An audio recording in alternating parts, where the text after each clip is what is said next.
Good afternoon. It's Friday apparently.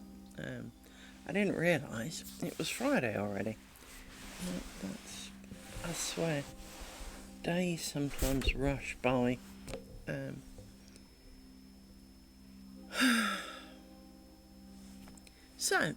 you may recall I bought some tiny, and I mean really tiny, shuttles for tatting, and that I finally managed to kind of tat in a traditional way. I mean, it's not that needle tatting is not traditional, do not get me wrong, but when I used the shuttle, I had to do rather an obscure motion because I couldn't get the thread to work.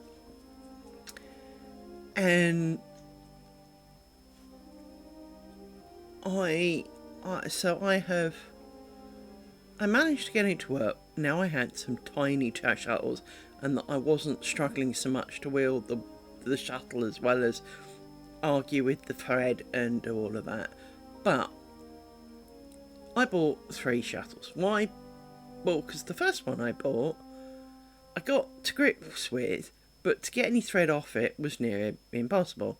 So I bought a couple more, thinking, well, because you really kind of need 2 to do some work.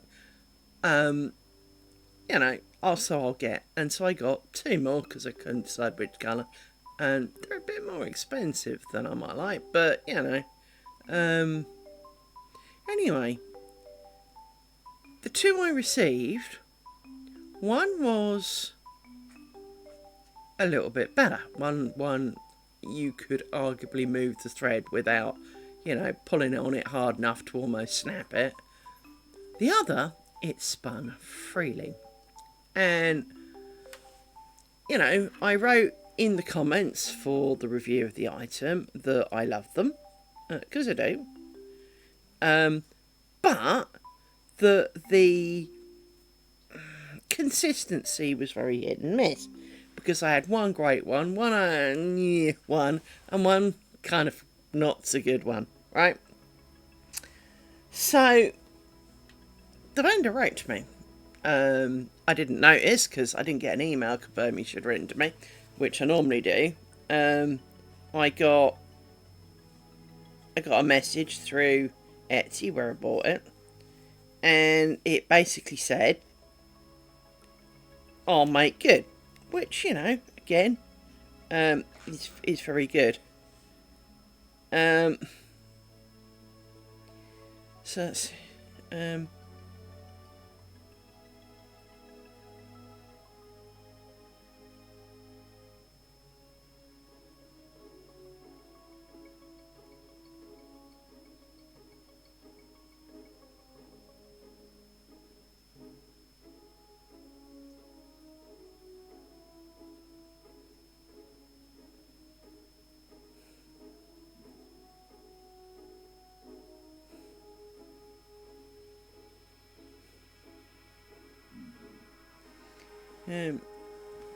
and I've written back to her that her, I assume it's her, with a name such as it is, it would imply femininity.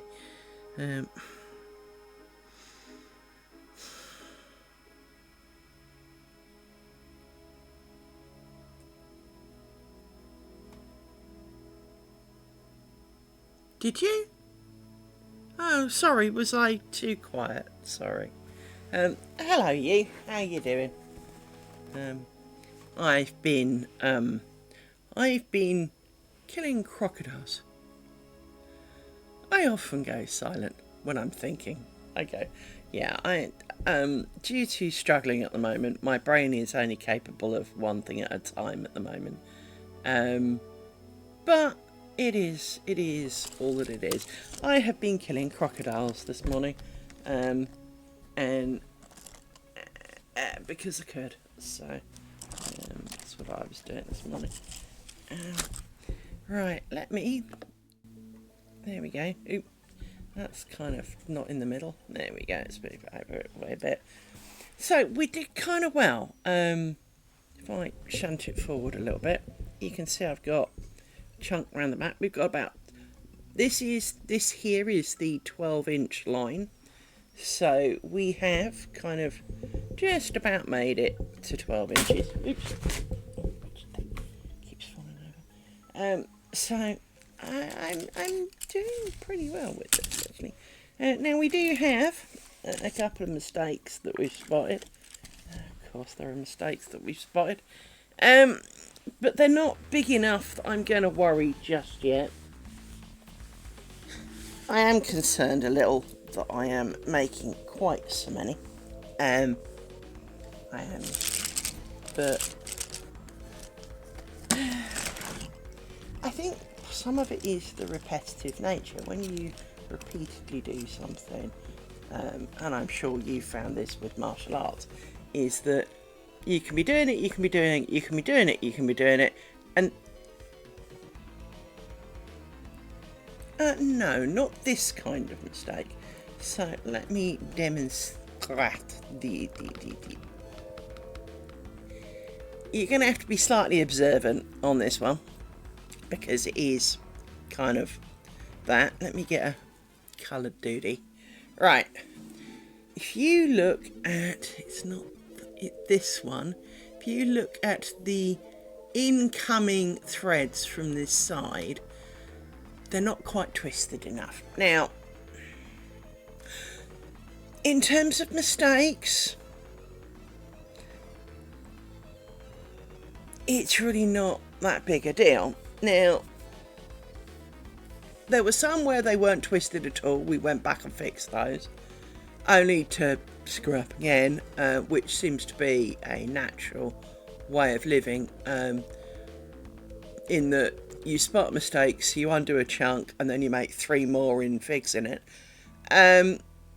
But I need to pay far more attention to my twisties, and I do know, and I am aware of, areas where mistakes are, I won't say expected, but far more likely to occur.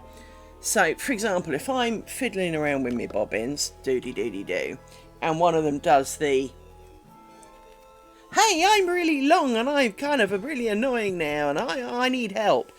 I stop and fix that without completing the task at hand, I am more likely to have forgotten whether or not I did something. And even though this is technically very simple and highly repetitive, because it is, cross, left over right, or right over left, repeat, right?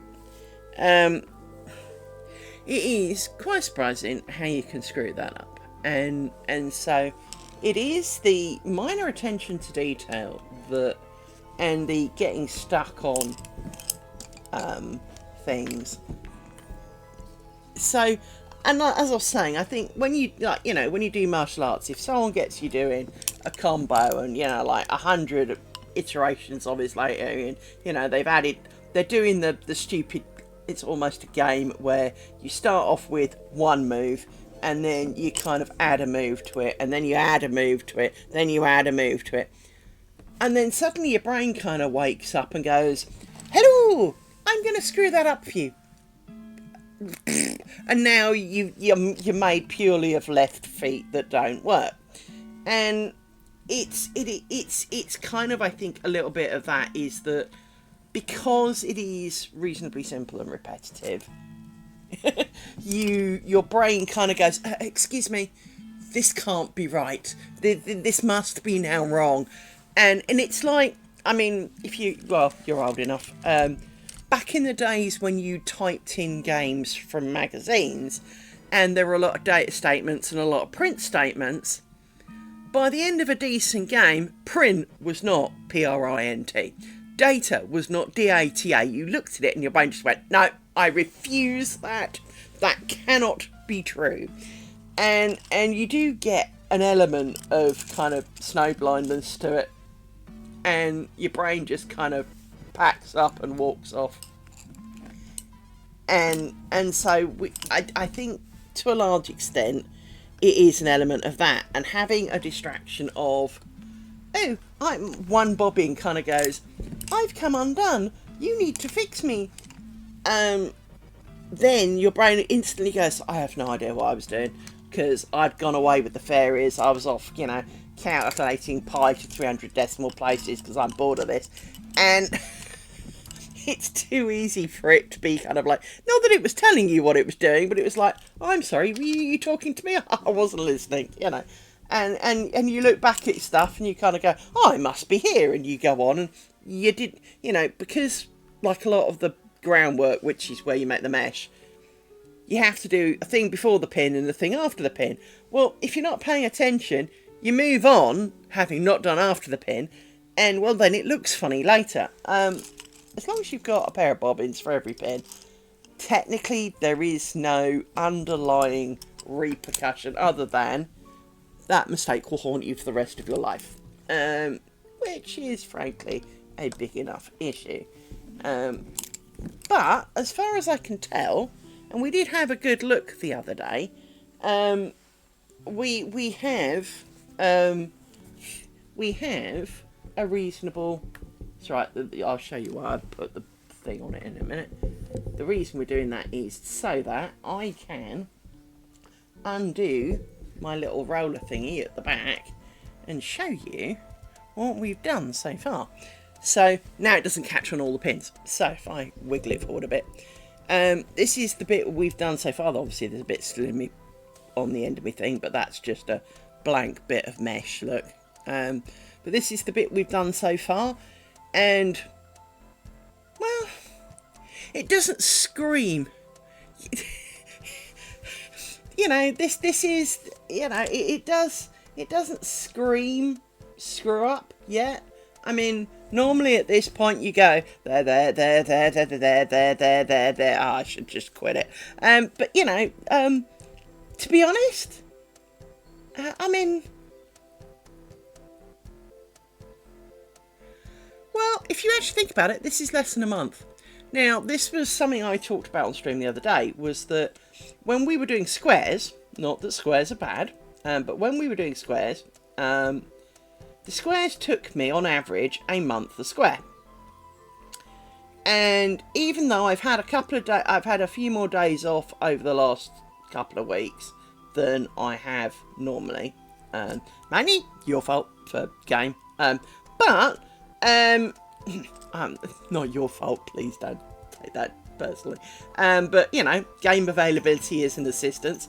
So like like on Monday, I was in game doing these, answering questions as I do, and then I realised I completely forgot to stream. So, you know, kind of it is your fault, but in a good way, right? You distracted me and I... Oh, shut up, dog, you annoying bag of fur. Anyway, I'm going to roll it the other way. You know, it's a good way. It is in a good way. Unlike work, maybe. But it is one of those things is that... you know, it is something that you want to do. It is, so, you know, it's not like, you know, you've distracted me with, you know, by making me cry or anything horrible. You know, it is for a good thing. And so if you think about this, I am 12 inches down now, right? And it is, we started nearly 3 weeks ago. Not quite. But 15 centimetres, yeah, bear with me, inches and centimetres. I am multilingual in this. 15 centimetres, aka round about, you know, 6 inches,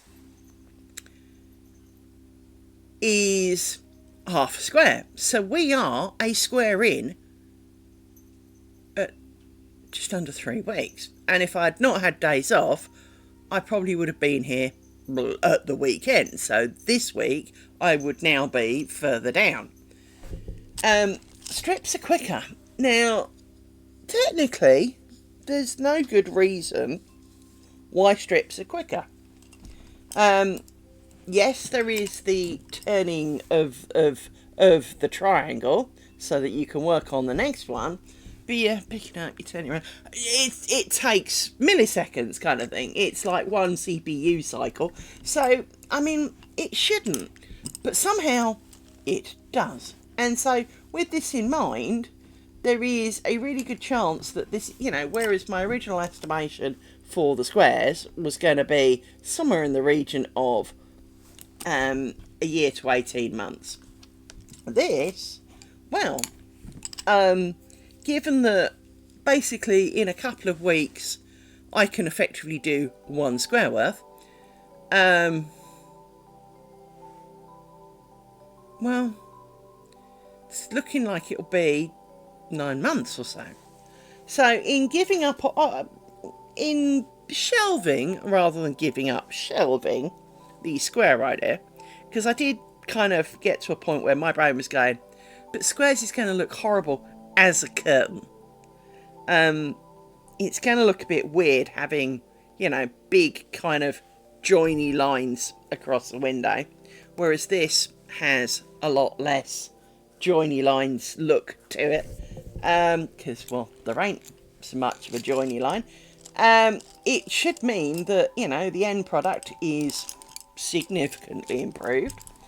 So I cut my losses and we have changed to strips. And, well, it would seem that I was right, because, well, if you can kind of almost halve the amount of time it's going to take,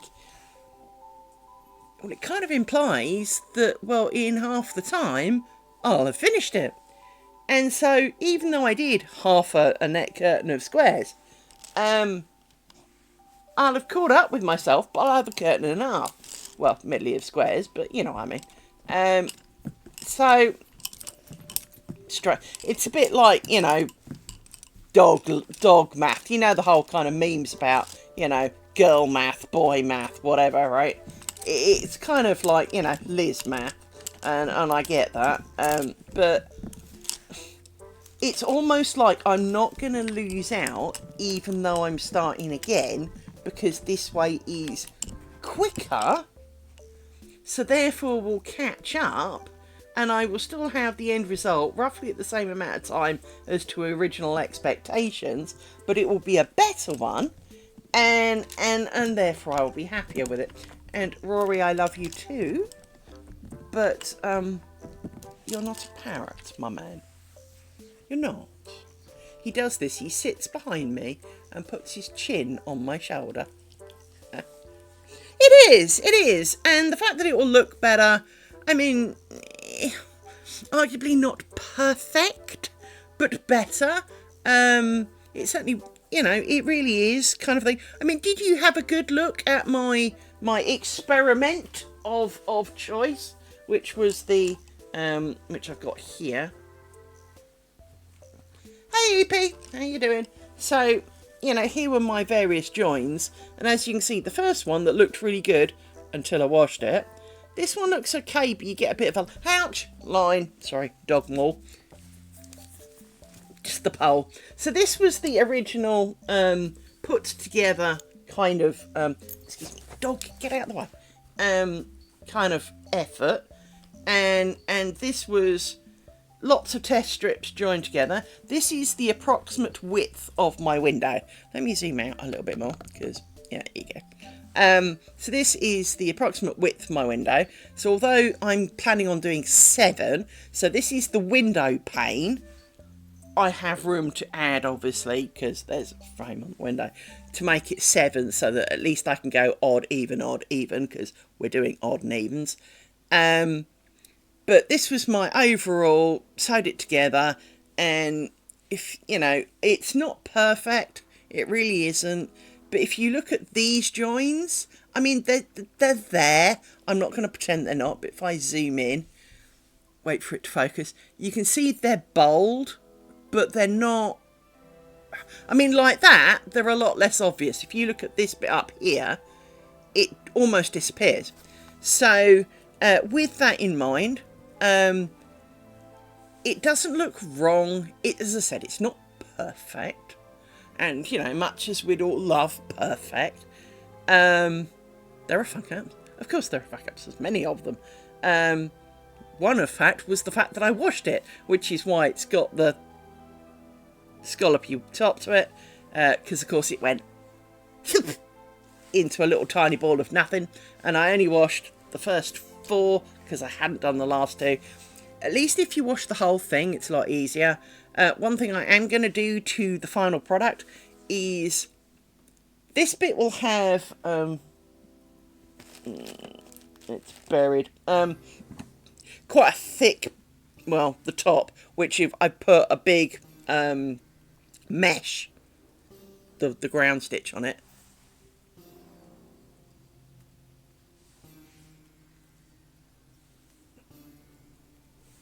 Thanks, EP. So I've made a bit more of a mesh to sew it down to the top. What I plan on doing is using quite fine sort of silk ribbon to edge. So hence, if you look at it if you look carefully, this edge does not have the bobbly edge, only this side, because technically you turn them over, right?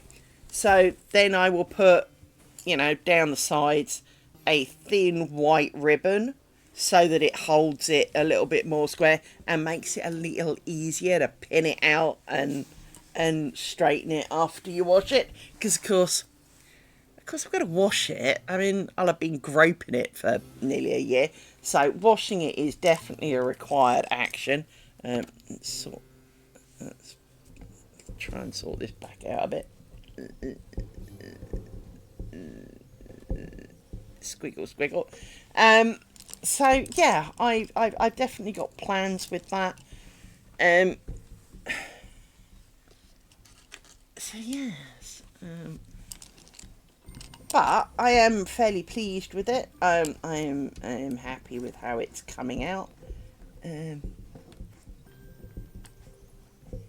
says trying to work out. There we go. That's better. See, you're long. Bobbins have this amazing ability to suddenly go, I'm long, or I'm really short. And the difference in length is not technically an issue. Other than when you're working, if one's kind of really up here and one's kind of really down here, it's hard to work. Because if I make one really long, like this, I know it's right at the bottom of the screen, but then when you're trying to work with it, this one bumps into its thread, so and so you have to be, well, just more pernickety about it. But it's a lot easier if they're all roughly the same length. Because then you can do the kind of over, under without losing your marbles quite so much. Because if it doesn't work out, then, you know, because if they are too different, doing that gets really complicated, which is why, of course, if one's decided to come undone, it's a problem, because you can't really do this, because you pick it up and the thread just kind of goes, nah, and falls off the other end. So that's another thing. But I was talking about these are my little shattle tattle things for tatting. And this one, if I pull on it, I am pulling it with my full strength and it barely moves, right? This one moves, but I've still got to pull on it really hard, so you could never use really fine thread. This one spins like a dream. I mean, you know, I am literally, I'm barely holding the thread. If I kind of do this with it, it'll just pull of its own accord, right? So this one is perfect. Of course it's black, of course it's perfect. I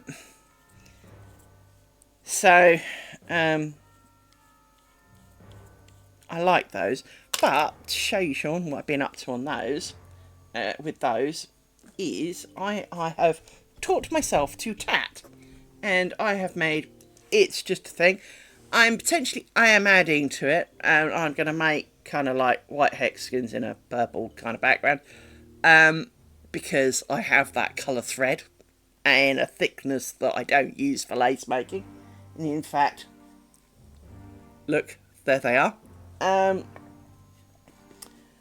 And so, while technically I'm using a needle to do this rather than the shuttle, this drapes really quite nicely, whereas if I do it with a shuttle, not that you can tell quite so much, but these things are really quite solid. So I like this, and so I'm going to make like a shawl, even though I don't really use shawls, but I'm going to make a shawl out of it.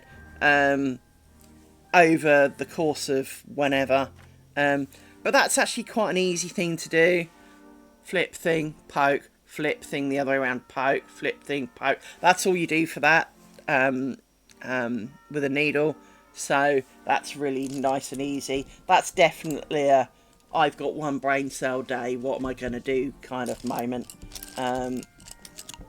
Not to belittle tappers. I mean, you got to count and you got to make picos in the right places, which are just little loops. And you got to kind of join them in the right places, otherwise that doesn't really work. But the actual kind of 99% of it is wrap a piece of thread round your finger, pick up the front, wrap the piece of thread, pick it from the back, front, back, front, back. And it does go reasonably well.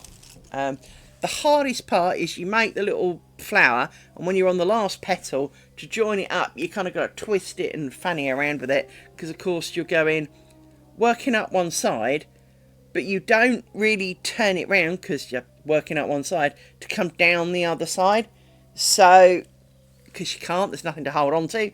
So you kind of have to turn it round and twist it to try and lay the thing that you're connecting it to round the right way, which is a bit of a pain in the butt.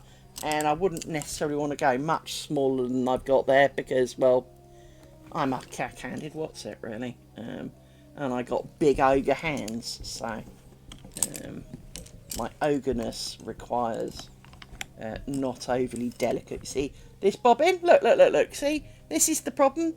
They do this, and they do this to spite me, I know they do. And of course, because it's done it in the middle of something, this is more of the time that you're liable to screw it up, because it's broken your train of thought.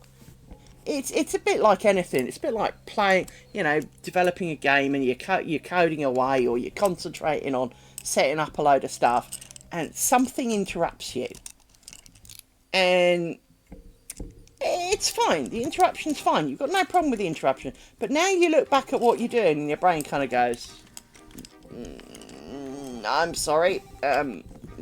Why are you talking to me? Why do you think I know the answer to that? And you're like, because you're my brain. You were supposed to be keeping track of this. 2 minutes ago, you knew exactly what to do next and where we were going. It's like having a bad navigator who kind of goes, oh, look, a squirrel. What junction are we taking at the roundabout? I don't know. Well, you're navigating. It's that kind of moment. Brain, I required you and you failed me. Thanks a lot. So, I guess it's what a bit, I guess in a way it was how ADHD people must feel a lot, is they were in the middle of something, their brain wakes up. Yeah, the brain wakes up and goes, actually, I have no idea. They're just left stranded. But yeah.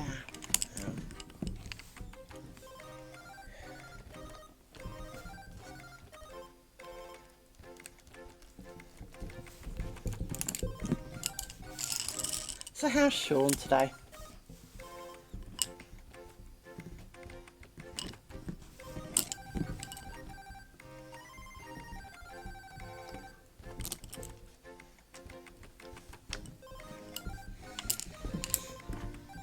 Good. How's the test going from your point of view?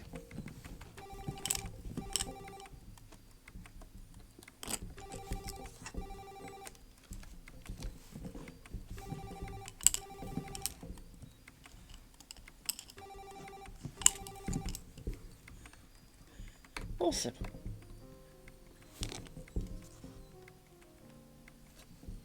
That's always a good thing.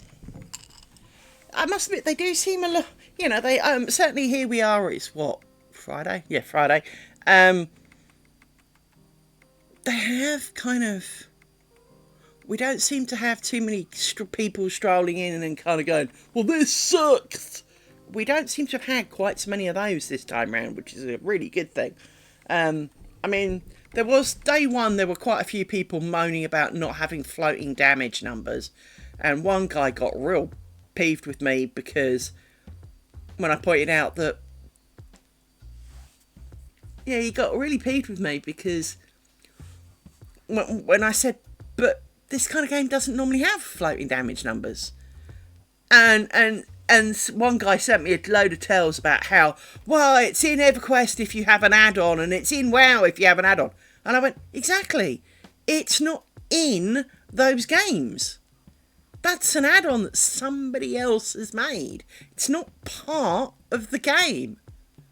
Yeah, it went a bit quiet then. But I had an issue with a guy yesterday when I was asking questions and he thought I was gaslighting him. But, you know, I'm sorry you didn't like the answers I gave, but, you know, I can't change the truth, you know. I will not bend reality for you. But it was, yeah, they do seem kind of good. That it is definitely a much more positive feel, I think, from that point of view. I mean, there's bound to be someone who's got issues with it. There's always people who've got issues with it. They do seem generally far more cheery this time round.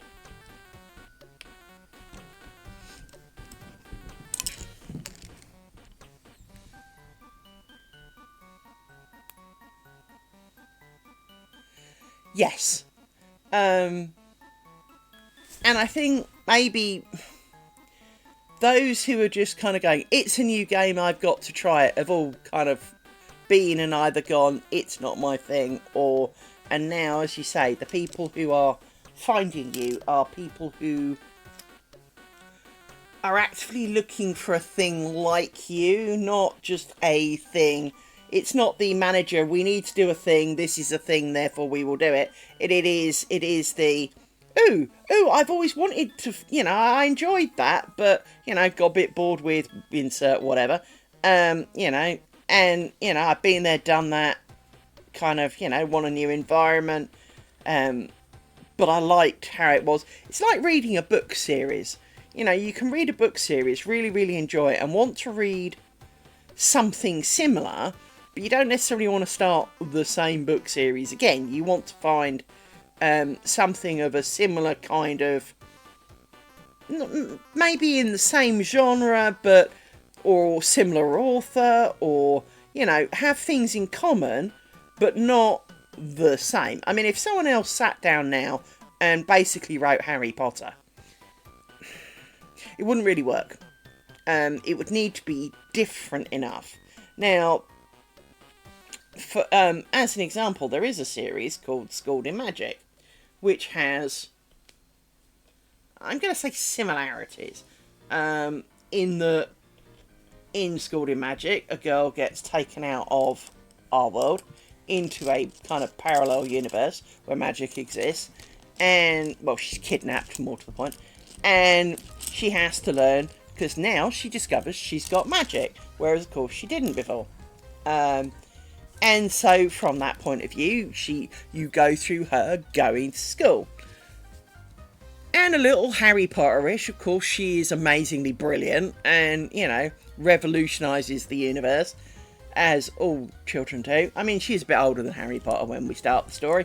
But, you know, it is kind of a little bit, you know, it is kind of Harry Potter beats the only wizard in the entire wizarding world that no adults and even teams of adults could do. And there's a little bit, really, 11-year-old child's just going to do that. But that's the joy of the book, right? And the joy of this book is, now I will say that 27 books later, he needs to kind of kill off the story now. It's got a bit silly. But it is still a really good story. And I really enjoyed it. And in fact, I'm listening to it again at the moment because part of my depression likes familiarity. So rather than introducing lots of new things, you know, settling into things that have a familiar feel and joy to them is a good thing. Otherwise I'd be listening to Dungeon Crawler Carl, which I also enjoy. It does make me laugh, but I don't know it, and I need thing I know at the moment, so that's where I'm at with that. But I you know, I do enjoy the books because, you know, it references Star Trek and it does make reference to Harry Potter, because it is, you know, it is, it would be stupid to try and pretend that they don't exist. So it is a good book in that sense, good set of books. It's a set written by Christopher Nuttall. He writes he's got some military stuff which I wouldn't read because I'm not really into that. But he's also got these. He's got a few other books. He seems to churn them out pretty quick, to be honest, which, you know, as an old fart, it kind of concerns me that, you know, in a few months almost, he can write another book. Because, of course, you know, you and I are old enough to remember that authors took 5 years to write a book, or more. Because they had to type it on a typewriter. They had to send in actual copies. People then had to mark the actual copy, send it back, and they had to retype it. But it does make you concerned that it is just a little bit kind of, oh, here's some shit. And some books are. Some books seem to be, you know, somebody's ego stuffed on a piece of paper. And, you know, if they've got some fanboys, good on them. But some books do seem to be a bit like that, in that the quality of the story is a little bit superficial. And as I say, I would advise this guy. I mean, obviously I'm not his advisor and he doesn't care for my opinion. But it is getting to it's like, you know, back in the day, the jokes about Rocky 2001, in that how many damn movies can you make about a certain subject? When you're on book 27, yeah, can we like end the story? I mean, I thought we'd ended the story. I think it was book 26. Seemed to kind of not quite go full circle, but we seem to have explained like pretty much everything. And I really thought we'd kind of done the story. And then book 27 came out and you're like, I'm sorry, what? Now I can, you know, there is a bit of cleaning up the aftermath, and, you know, and I guess in theory you could arguably make a book until the day she dies, you know, covering her life story and what happened next.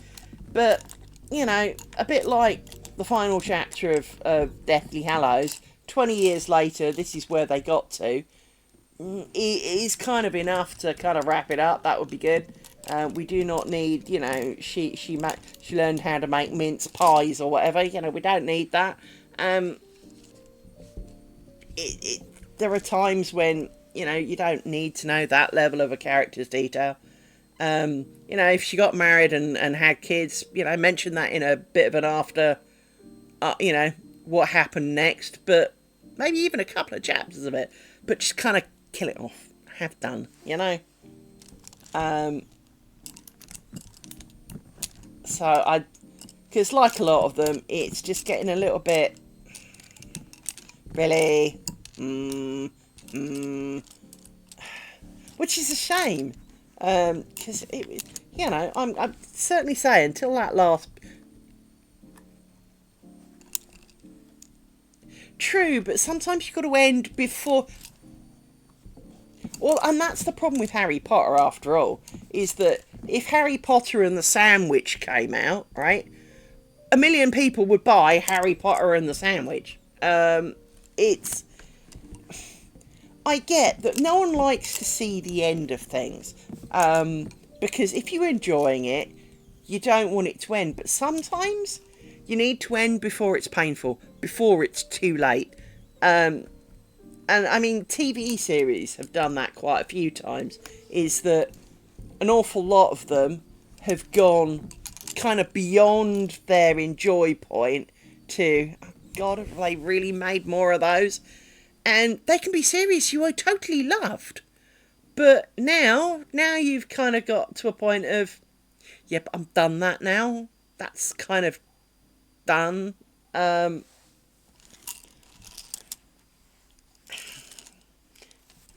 yeah, I do kind of worry that a lot of, I mean, I think it's a bit like, how many times can we remake Spider-Man and Batman as films? Think of all the countless books out there that they could use, and they remake Spider-Man, Batman, bunches of other stuff. And you're like, yes, it was a really good film. Why do you need to remake it? Especially when the last lot was only made, 5 years ago or whatever. We do not need to remake it. So yeah, now sometimes remakes are better than the original. In the film industry, sometimes not so much. And in the song category, usually not so much. Although, I do have one song that I really prefer the redo rather than the original, which is I prefer Pet Shop Boys Always on My Mind to the Dusty Springfield one. I think it was Dusty Springfield. I really like the Pet Shop Boys one. But it's very unusual to like a remake of a song. Or rather, to prefer it over an original.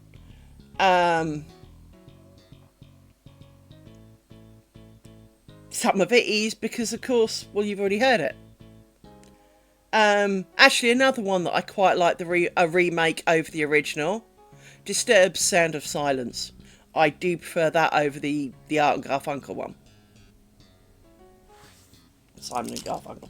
I do actually prefer that one as well. But it's not that I hate the original, but I do prefer the new one over it. But it is highly uncommon to do so. Just because, well, it is.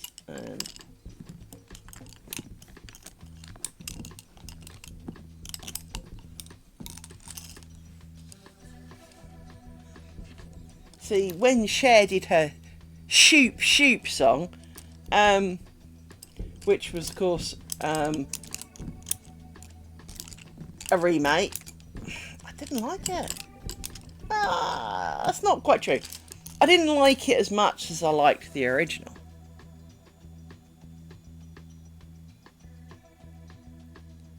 I just didn't. I mean, you're free to sing it, that's great, but it doesn't mean I like it more.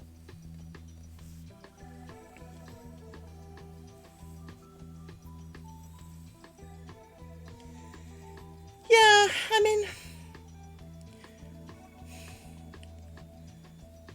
I mean, sometimes they remake them but completely do the words, and so they're not always as easy to spot as remakes. There's been quite a few memes on Facebook, I think it is, on the short video scene of this is the original, this is the new version, who did it better kind of thing. And some of them are tenuous, maybe. Some of them are blatant. But they've nearly always changed the words or enough that it's just the same tune, in which case, I mean, I don't want to tell you how old I was when I discovered that the ABC alphabet song was to the tune of Twinkle Twinkle Little Star. I never noticed, and I'm musical. I never thought about it. It's just not something I gave a thought to until someone said it. My brain went, what? Holy shit!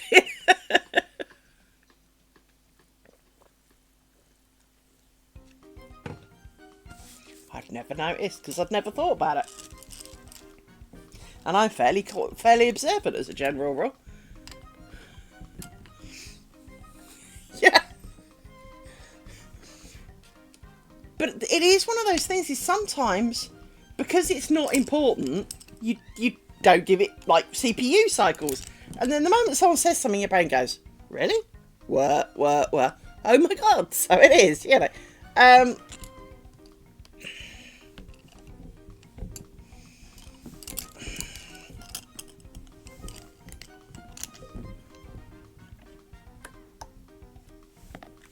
But yeah, I had noticed that.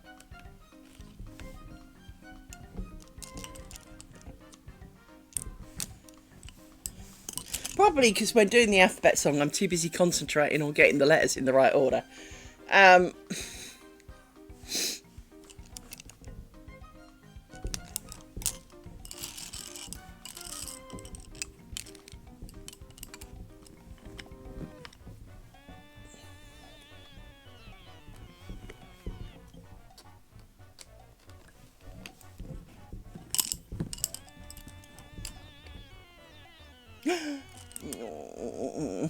that was close. Num, num, num. Num, num, num. Doesn't look right. Why don't you look right? Why are you not looking right? Something's not looking right there. Yeah, I think it is. I just think it's how it's sitting. It's always worth checking.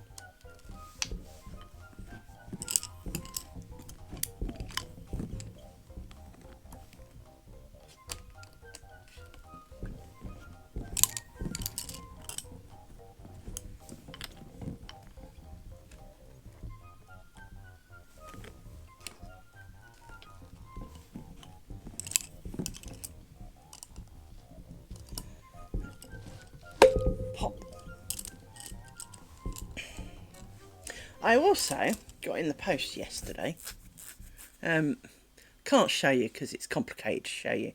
But I have a bolster pillow, which is basically like a toilet roll, in that it's round, cylindrical, round, long, right? Only mine's a metre long, or nearly a metre long. I think it's like 78 centimetres long, but it's got a metre circumference. It's huge, frankly. And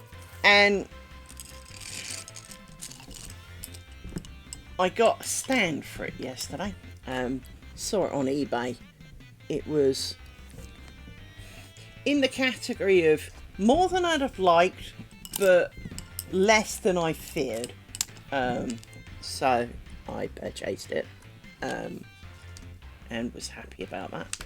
And it arrived. And it is. And I had a little bit of a concern that it wasn't going to be big enough, or it wouldn't be able to hold it because my bolster pillow is so big. But it fits absolutely perfectly.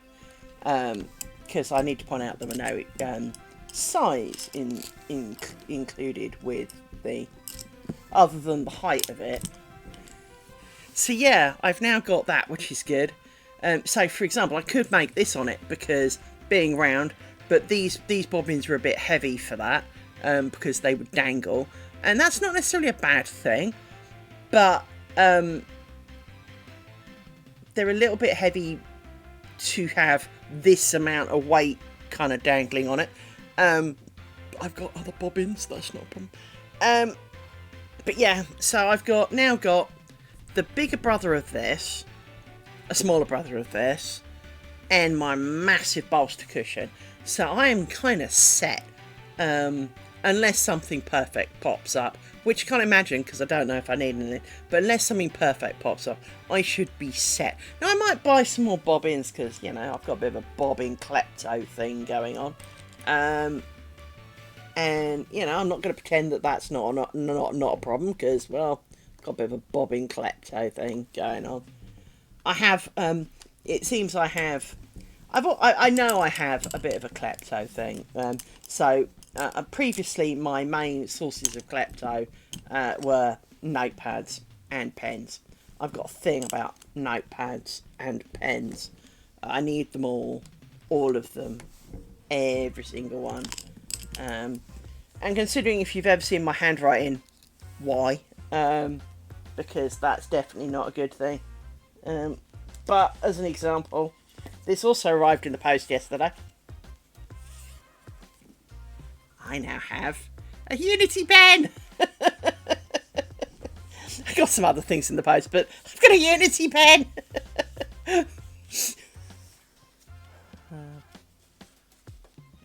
I also got some kind of little coastery things. Yeah, mine is. My handwriting makes, you know, someone who's suffering from, you know, severe Parkinson's look like they're having a good day. My handwriting is terrible.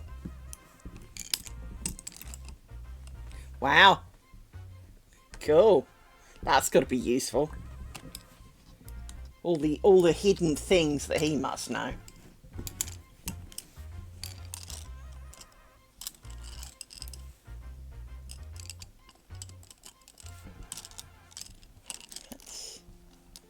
Can't do you for the moment, so we'll put you in a stick.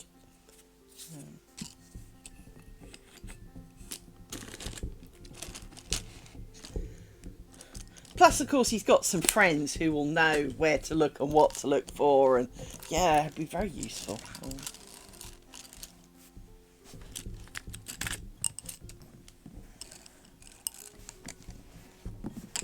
Always got to love, you know, the ex-inside man. He's definitely always going to be useful.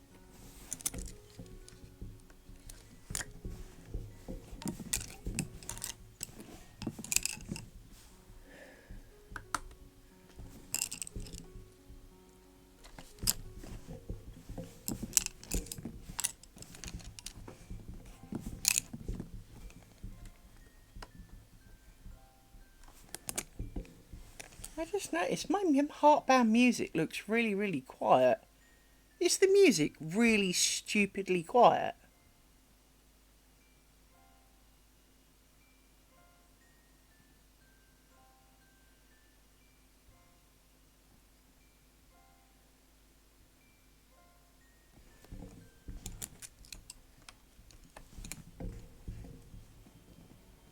Yeah, it's supposed to be kind of background, barely audible, because otherwise, look, yeah, there's an occasional energetic bit, but obviously a lot of people like listening to the bobbins, so I didn't want to kind of overcrowd the bobbins too much, but I also wanted there to be something other than deathly silent. You know, you don't want to hear my knees creak over the top of the audio. You know.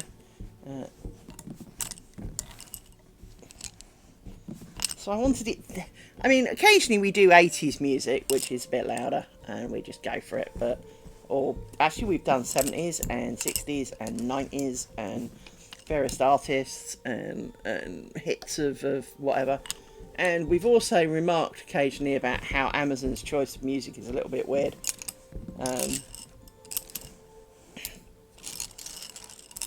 Because I was listening to something and I picked an artist, and it was going away playing their greatest hits or whatever, and then suddenly a song came on. It's like, I don't remember them doing this, and it was like the equivalent of I don't know,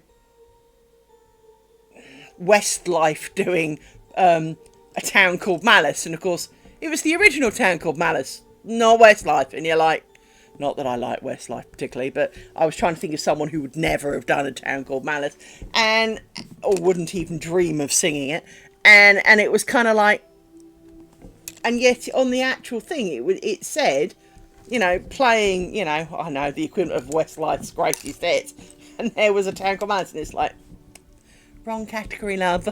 You know, much as it's a good song, we utterly enjoy it. There might be a reason why that could be a bad idea. Yeah.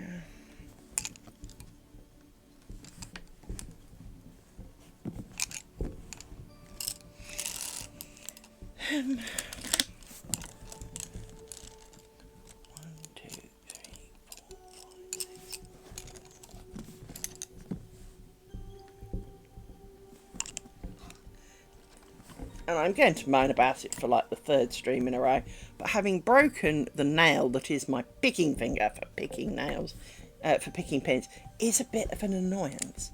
Because, well, it's all skin and it doesn't like it. So I've got to use a different finger, and my brain's objecting to that at the moment. Still, because it doesn't like the change.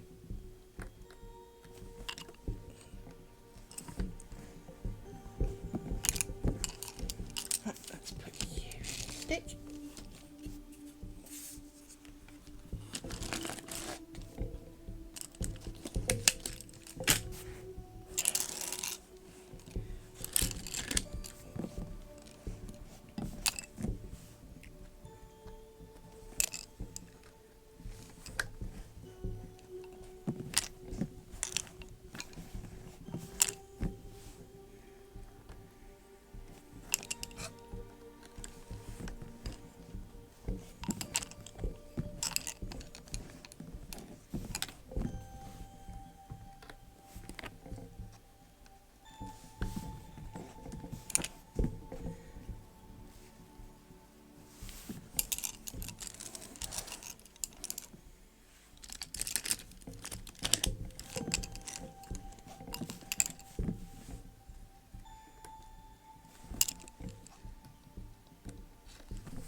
So once I finish streaming today, I will be heading back in.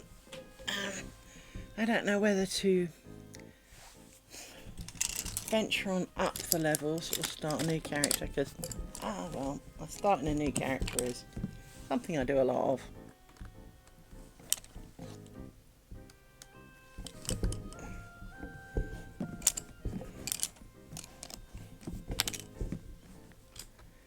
It's always been my way.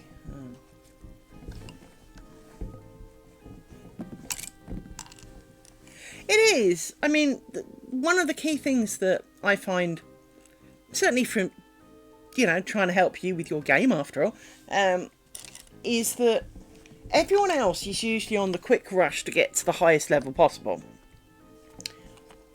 But I've said this before, one of the key things is that people have to enjoy the start or they won't stick around to try and be the highest level. And so for people who, much like me, who are not rushers of levels, there's got to be, they've got to, if they don't have friends that will give them lots of really impressive gear and off they go, twinked away and soloing some, high level thing going, I don't understand your problem kind of thing, right? They need to have something that they will enjoy. They need a well-polished round first good impression, right? And because, well, that matters a lot. The first good impression makes an awful lot of a difference. So hence, I tend to find myself gravitating towards making that first impression the right one. It's where my brain cells want to start. Once you've got once the beginning's all sorted and it's kind of perfect, yeah, sure, move on to the next one. But, fuck. For those who do not know, somehow I screwed up. But I'm not at this point entirely sure how I achieved it. But somehow I did. Fortunately, it's just this last line. Now, let me try and explain this. Now, if I move these and these, if you can't really see because of the pin, let me see if I can move some pins a little bit to a different angle.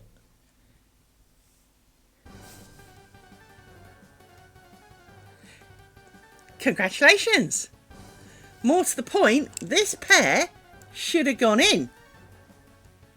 Now I could fudge it, but we are trying to fix mistakes because we don't want the mistakes to haunt us. But what I almost don't understand is how I don't have a pair coming out. Because, well, a pair went in from this side and a pair went in maybe from this side, but anyway, fortunately, it is arguably one of the lesser bad places. It's not like we're going to go back to 6 inches to... It's not like it's all the way back here. I mean, we've got some under twistings going on that we are currently ignoring. So, let's only have to undo one last layer, which, still more than I'd like. Let's not kid ourselves. I'm not happy about it. But, for all the mistakes to be making, again, one of the least painful kind, in that I only have to undo this layer, and I only have to undo the whole layer because, well, they all mate as they go along. So,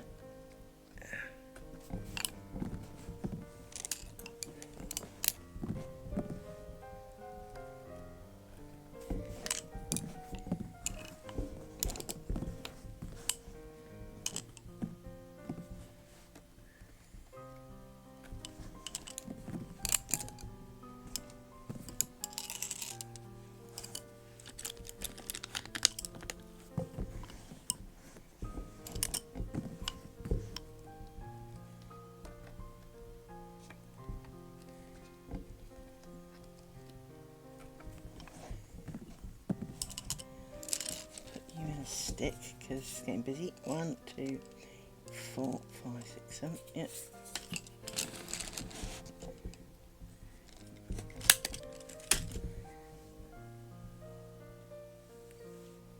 Ooh, sounds good. I want to see a picture of that. But yes,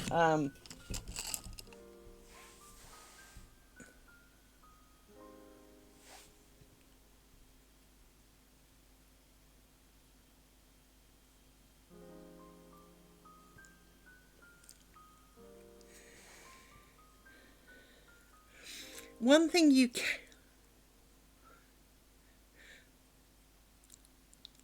Take care. One thing you can do, of course, Dark Lady Spanners, is use a cover cloth. She says, I'm doing this, right? You undo a cover cloth, slide it under your bobbins, fold it in half, and put some pins in to trap them in smaller sections. And then at least, you know, they are not like clamped down, but less prone to excitement and over enthusiasm, because they are like small children, in that they do love to mess about and not do as they're told.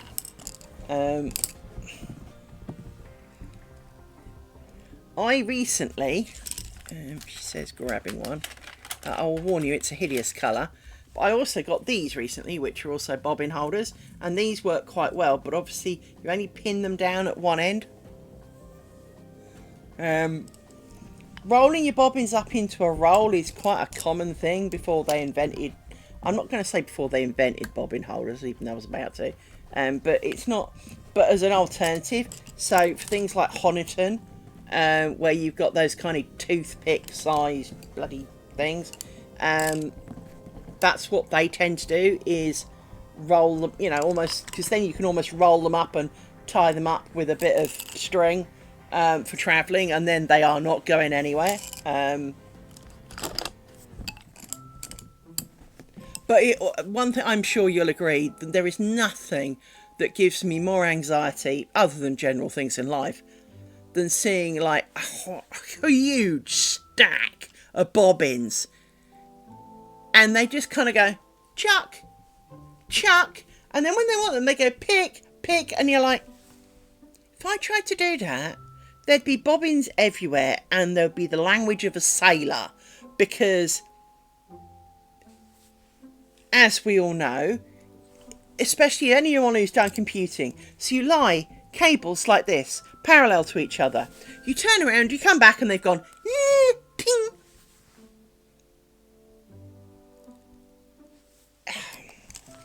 And given that I'm not very good at seeing which threads on top of which, do not need that in my lace making.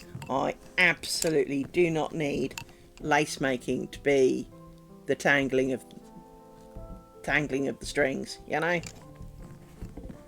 Right, so this is where I went wrong, and I don't know how I did it, but I did. So let's truly be honest.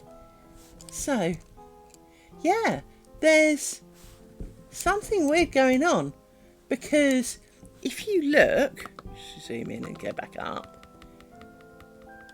now there's this loose thready bit here,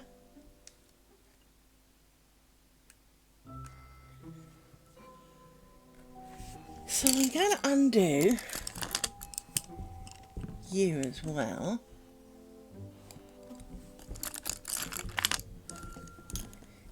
Because you seem to be there without a pin. So, and this pin seems to be pointless. So we will get rid of you. And then we will undo you, because this seems to be screwed up a bit. Take this pin out. And see what we can do.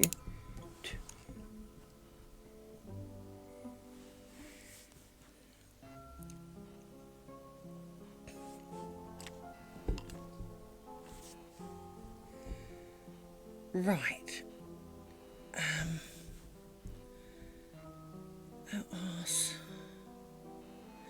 So, I don't know how I did what I did, but the short answer is this here, this, skipped the pin and went straight into here. So I need to undo all of these and this bit at the bottom.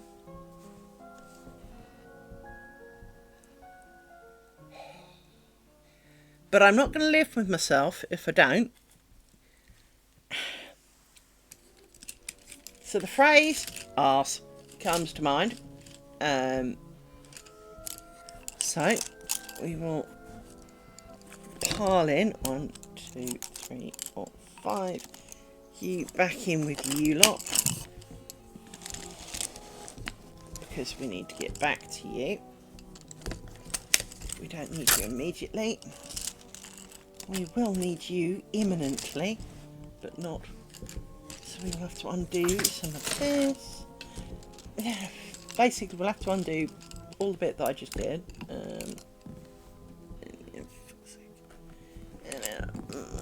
Arse.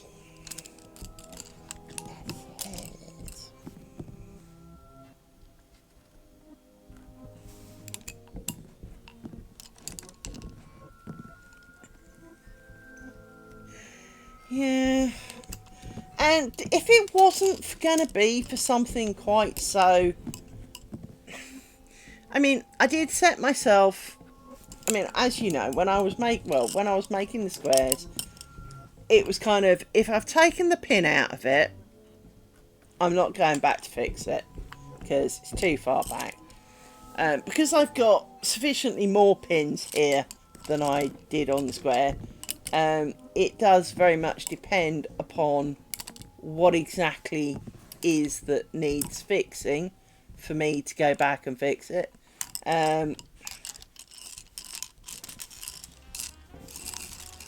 But I'm trying not to leave any mistakes. I mean, the slightly under twisting bits, I could have gone back and fixed them, but to be honest, while they are visible, it's only really going to be visible to people like you and me who know that there should be more twists. I did go back and fix one where I completely done no twists whatsoever, because that really did show. Yes, the lack of twist shows in a way, but it's more of a nuance. I mean, you can actually see it right at the top of the screen, underneath the little black bit, in that the ones coming in here are not twisted enough. It's close, and I think you've got to be paying quite a bit of attention to actually really see that. And so from that point of view, it gets to live, and I'm not going to undo it all again just to do that. But obviously I would rather I had not, because, well, we'd all rather we'd not made a mistake. But I don't think, you know, I think the effort of undoing it is significantly painful, that, you know, I'm more likely to make another mistake trying to undo it and fix it. Or sorry, I can undo it, fix it, and then I'm more likely to make even more mistakes trying to fix it, if you know what I mean. So I'm trying to, as I said, because I can't tell whether bobbins are under or over things, it's very hard for me to undo something like this, because I try and undo the twists that are naturally you put on at the end once you've done it, and by the time I've undone, I've started undoing the, so I don't end up in a kind of a good, now I'm halfway undoing the spider, the other half of the spider will undo a lot easier, because I can just do my usual undery ovary thing and undo the pair. But then, as you can see, it didn't work out, suggesting I screwed it up somehow. Yeah.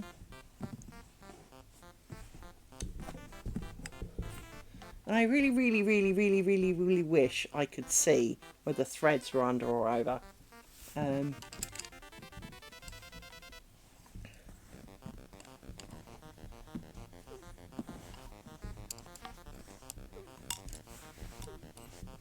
some reason I just can't. Whatever I do is always the wrong way round, you know?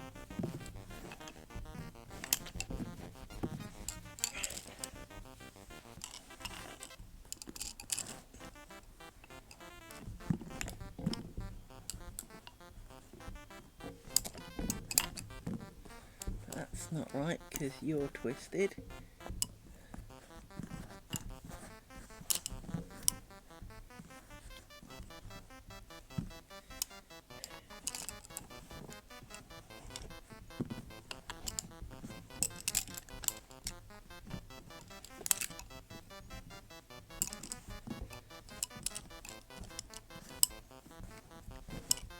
See, something's not right in here.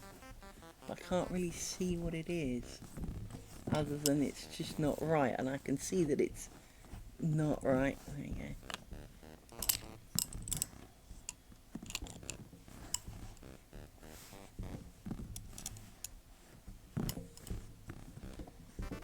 It really is the blind idiot just fumbling around.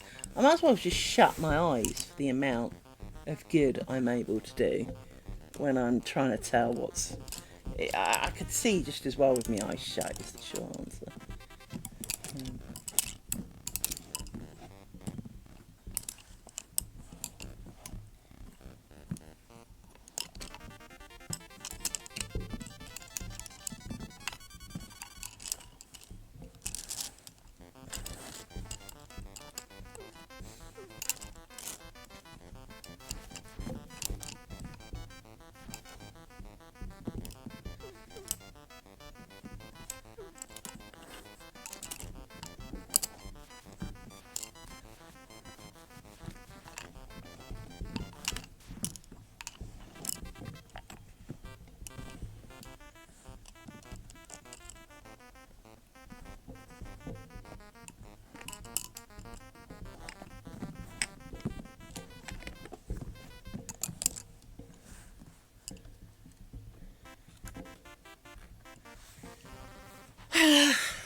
Getting there, look. Getting there, getting there. And this is when you discovered you screwed up even more than you thought you did, because I really thought all I had to do was go back and fix the first one, and well, clearly that wasn't true, so that didn't work out so well for me, did it? And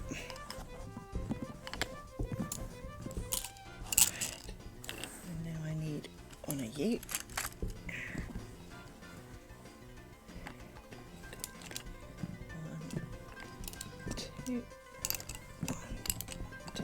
I'm working on the principle of I got it right, therefore this should all untwist it, rather than the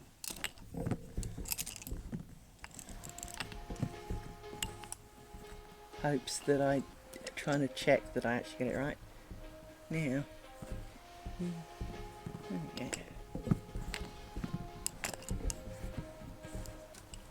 Yep. Take the pen on you.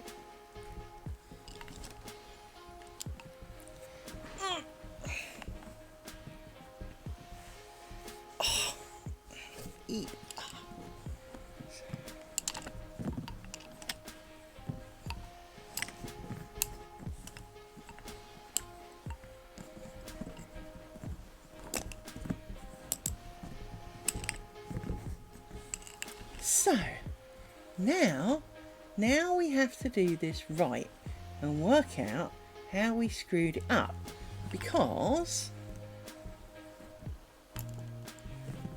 well, there's still room and there's still more potential for a screw up. Let's scooch you down a little bit because we need more bobbins. More bobbins!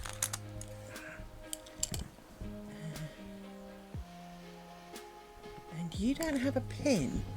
Maybe that was all that was really wrong with it. So, you go into there, so you need to be pinned in there, like that. And then you come in to the wrong pair of bobbins. Oh no, no, no, no, no. No, you're the one coming down.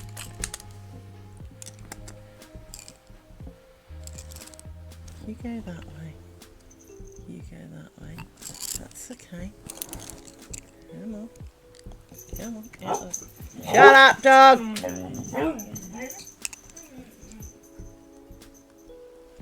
I don't have... Yes, I do. I do. That's right, for one horrible moment.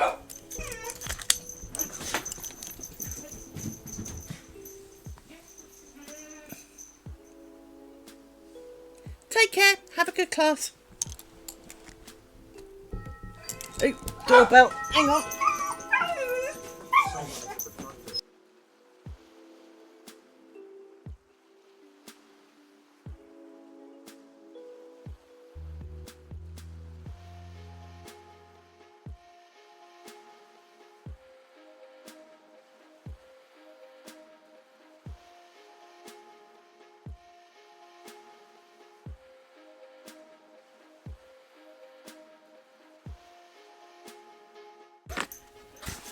Yay! Amazon man hath been. An Amazon man hath bought... Oops, you're not going to see it that way, are you? Scorpion! If you've never seen the series, it's actually quite cool. They're a bunch of really highly intelligent individuals, but who don't fit in the universe very well, but who use their very highly intelligent and obscure manners of being to do special stuff. And it's not like, you know, cast electricity. We're not talking that kind of special. We're talking about they're really smart. And in one of the episodes, which is why I thought of this series earlier this week, and I was determined to get a copy of it, well, I was going to watch it on, like, streaming. But, now, obviously, these are UK pounds, so go with it. Just go with currency units. It doesn't really matter as to the currency. But I was going to stream it. Now, I pay for Amazon Prime. So I've already paid them 95 quid a year for the privilege of... supposed to be next day delivery, but of course it's not next day delivery now. It's only free delivery. And of course, anything over 20 quid on Amazon was free anyway. So, frankly, it doesn't really buy you a lot.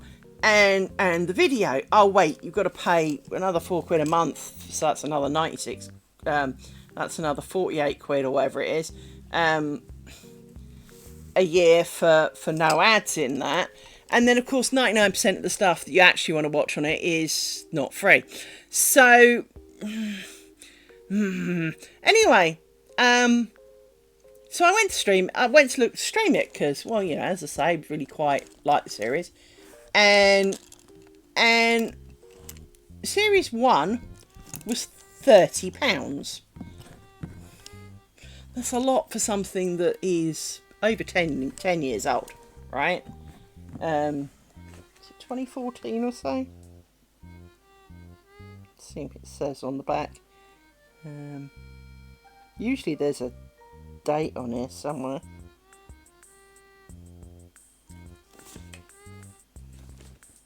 Not obviously. Anyway, season 1, as I say, was £30. Season 2 was £20. Season 4, oh no, sorry, the first season was £35, the second one was 20 quid, and the third one was 30 quid. And the fourth one isn't available. All 4 seasons, £34. And at least I own it, you know?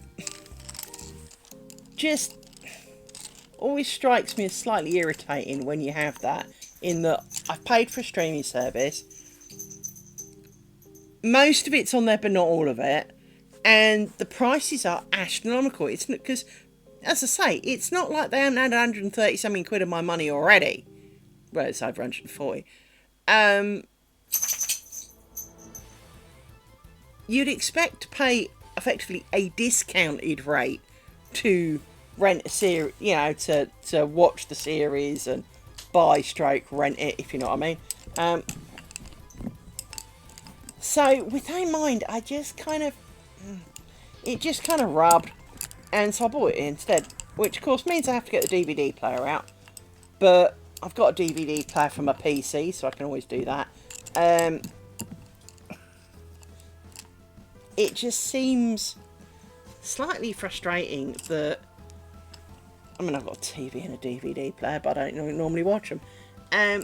It just seems a really poor thing that you've paid so much to Amazon, and yet you can buy from them a lot cheaper than you can digitally buy it, which arguably they can do for zero effort.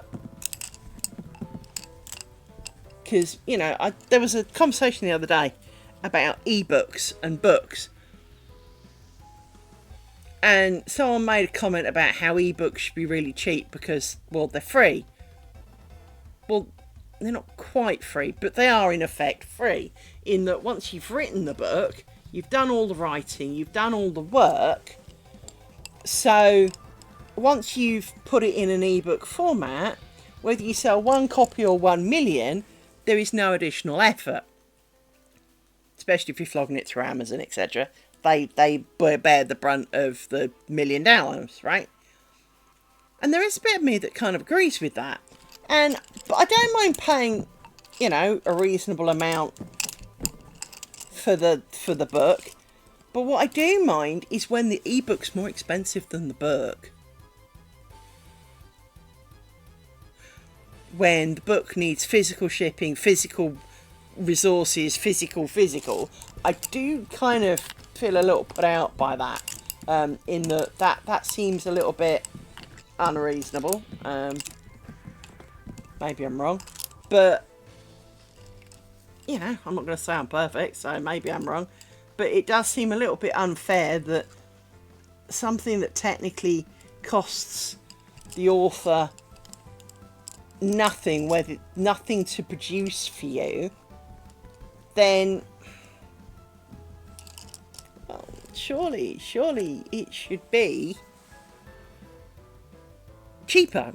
As I said, I don't expect it to be, you know, buy it for £1, but if you're buying a £20 book and the ebook's 25 to 30, that feels wrong. Or worse, it's a £15 book and it's £25 of ebook. I've seen plenty of those.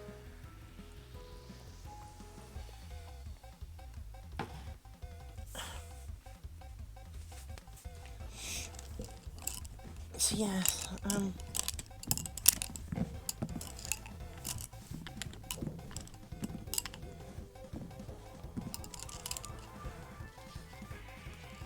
I know we live in a digital world, but I was rather surprised recently, and this is going to sound a little bit weird, so let me tell you a story. When my dad died, I was obviously the sole inheritor, and I inherited, well, everything, because, well, there was only me. That's not quite true, but Dad made a large donation to the Royal Ballet, but of the physical and everything that was left, mine.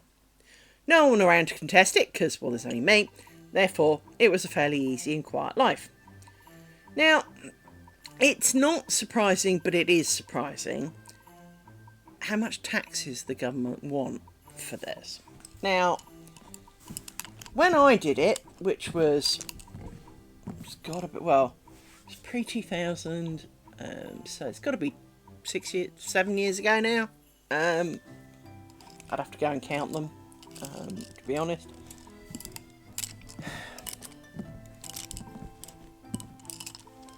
I moved in here 2019, so it would have been at least 2018. The rules were, as child of the deceased, I was allowed 225, I think it was it 250 £1,000 worth of inheritance tax free. Beyond that, I had to pay 40%. Now, pretty much if you own the house, you have that kind of nailed here. It's not entirely true. There are areas for which there are really cheap houses, and I'm not going to pretend but as an average, that's going to be fairly true. So I fell into that category. And it didn't bother me too much because I knew inheritance tax was a thing. But at the same time, when you get your bill saying you know, in taxes, you now have to pay all of this. So, of course, these taxes, and this is where this gets to bite a lot of people. So let's say, in those days, my dad's house was worth £300,000. And I inherit it, so I now have to pay 40% of the 50 grand difference, which, let's face it, is the best part of 20-something grand. Well, if you don't have that in your pocket, the only choice you've got is to sell the house. So then you can't often inherit the house because you need to flog it to pay the taxes of... Anyway, a friend of mine is kind of going through this right now, in that she was an only child and her mother died a few years ago.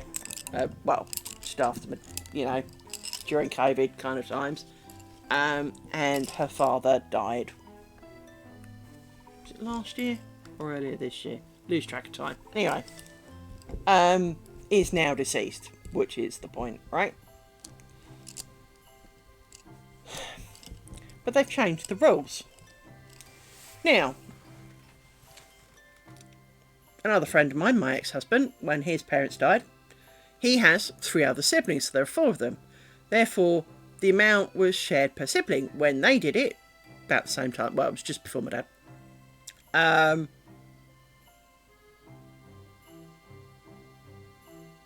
They each had a tax limit of 250. And of course, because the estate was divided between 4 of them, they all didn't have to pay tax on it. Because obviously that's £1 million estate, because there's 4 of them, right? There was quite a bit of room for that. Well, this woman, the estate is worth, apparently, a heck of a lot. But now the taxes are done on the value of the estate, not the value to the people who are getting it. So, for example, if I die right here, right now, nearly half my stuff has got to go to the government for taxes. Half the value of it, and I mean, it's not quite that, obviously, but pretty much half the value of my stuff will go to the government in taxes. For the things I have already paid tax on. For it's not like I've ever managed to earn money without paying tax on it. But it feels a bit odd, right? You know, it does seem very strange that they've now changed the value. It's slightly higher. It's now 350 or something. 375 or something. I don't know. I'm not going through it, so I haven't paid a huge amount of attention. But it does seem very odd that it's now on the value of the estate, not to the people getting it. Because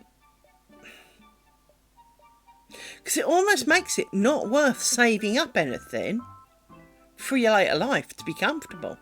I mean, obviously you do, because you want to have a comfortable life and, you know, be able to afford to do some things once you've retired. But there's almost no point paying off your mortgage and paying off your debts and all the rest of it, because, well, once you die, everyone's going to have to pay an inordinate stink to get any of it. So you're almost screwed, you know?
Now we're almost back to where we started, before we noticed that I'd screwed up.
I always find it weird how you don't see the mistake, and yet it should have been blindingly obvious.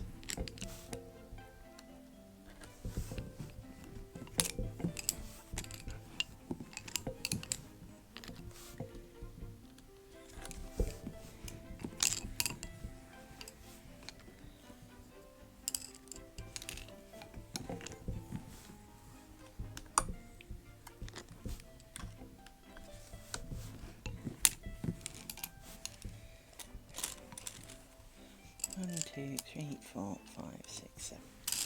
We're gonna stick.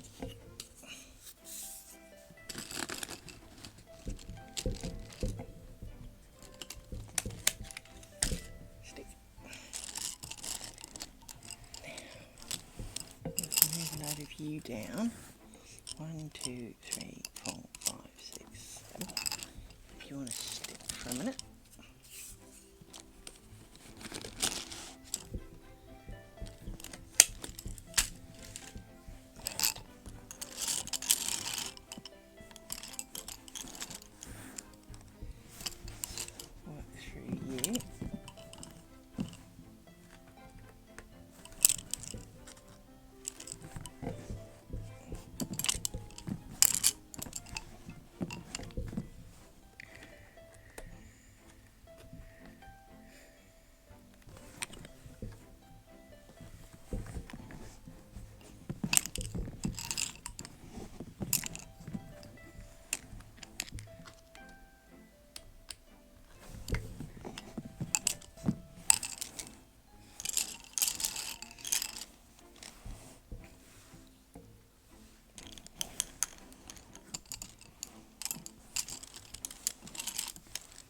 Right, we're just checking I got the right number of bobbins.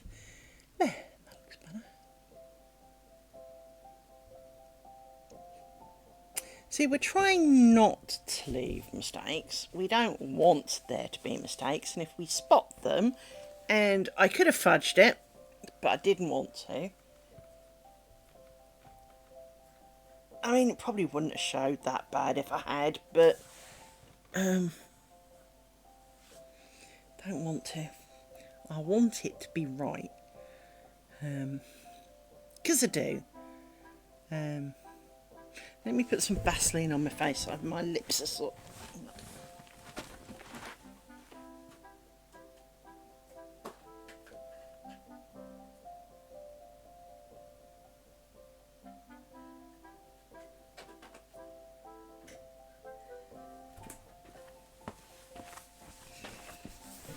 There we go. Right.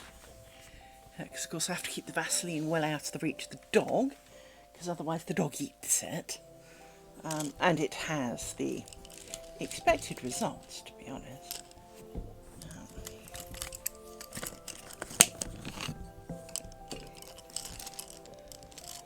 So you're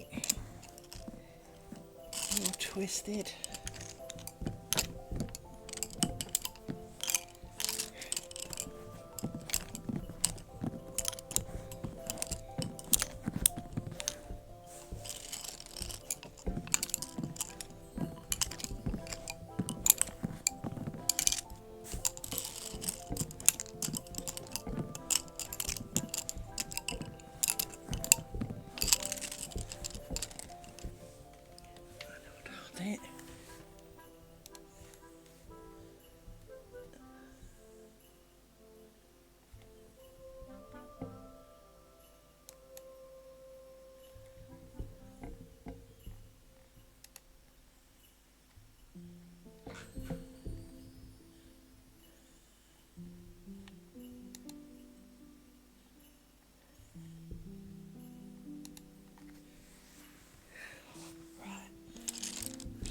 Binny Benny. There's one.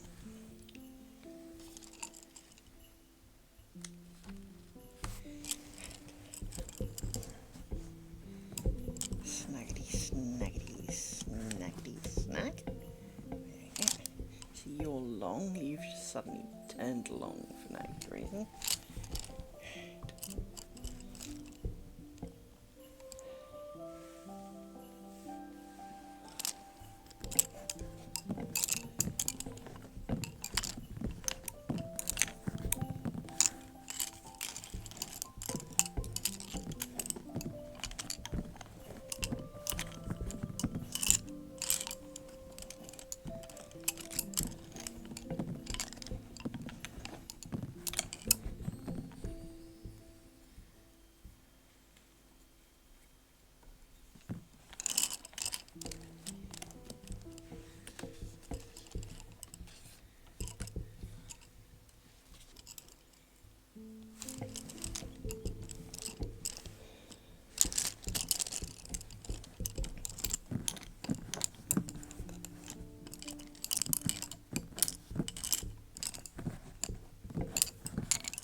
My fridge door is still broken.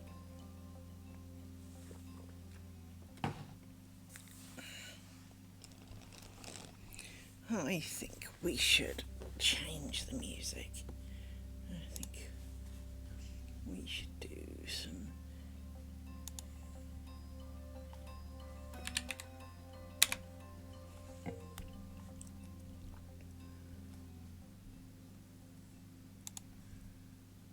So, let's turn you on and you on and hit. And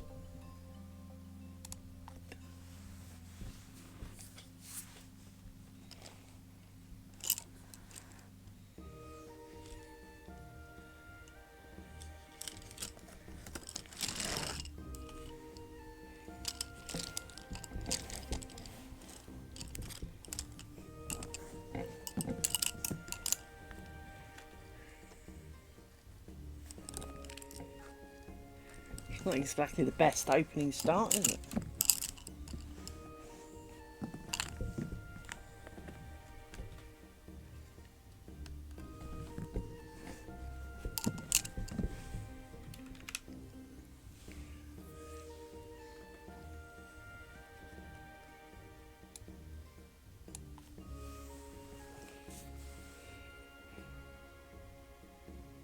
Feels like that's coming out the wrong way.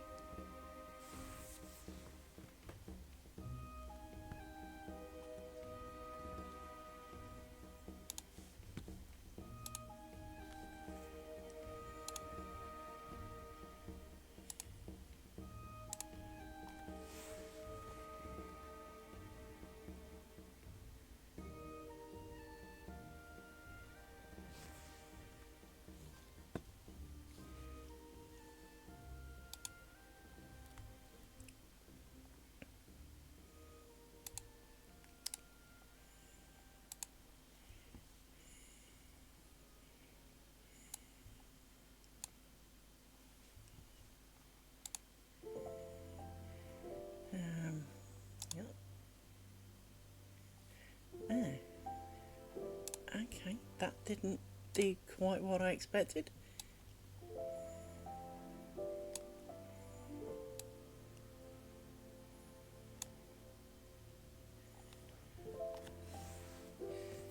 Does that help?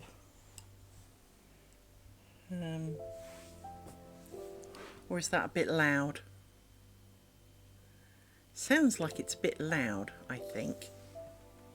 Problem is, I can't tell if what I'm hearing is from the stream or from local. Let me...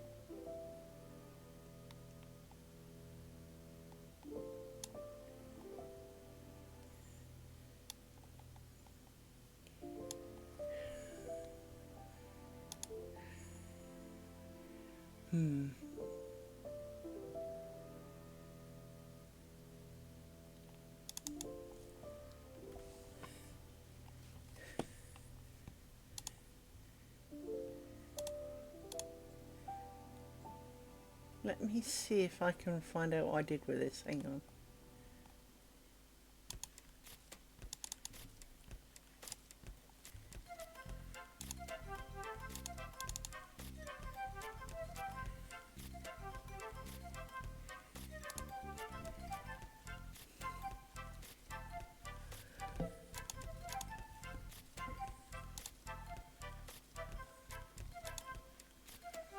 Oh. Okay, that's kind of not what I wanted.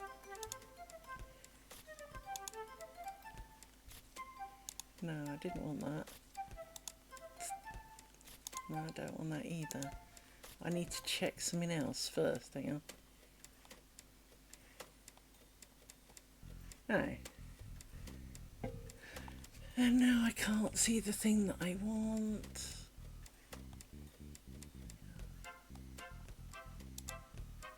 You're going to there. What I can't find is where the heartband music that I normally have, the default music, is going.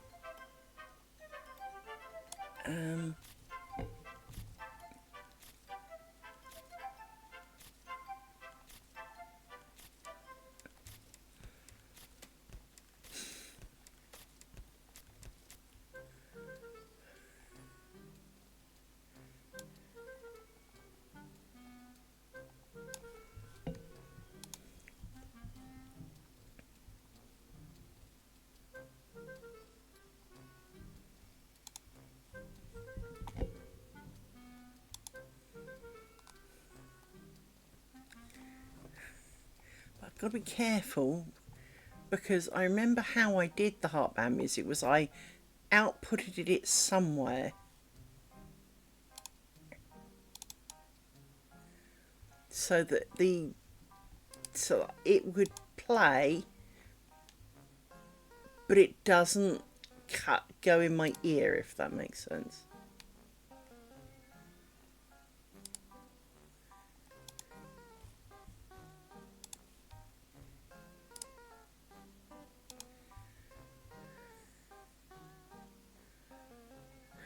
And what I don't see is on my computer, it's kind of denying that it's playing that.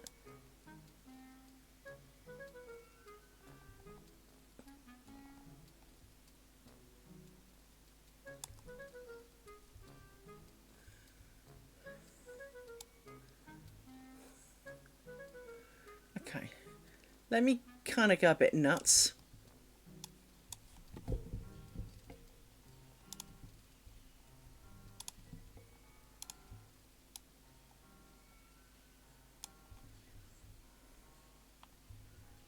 See, that doesn't make any difference to you, but it does to me. And that's not how this should work.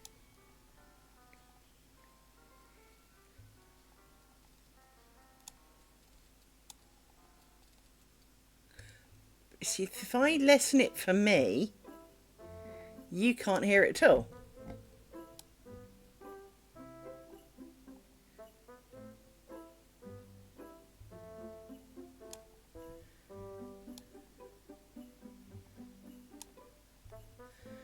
But what I am seeing is that when it plays, it's kind of echoing to the audio voice channel.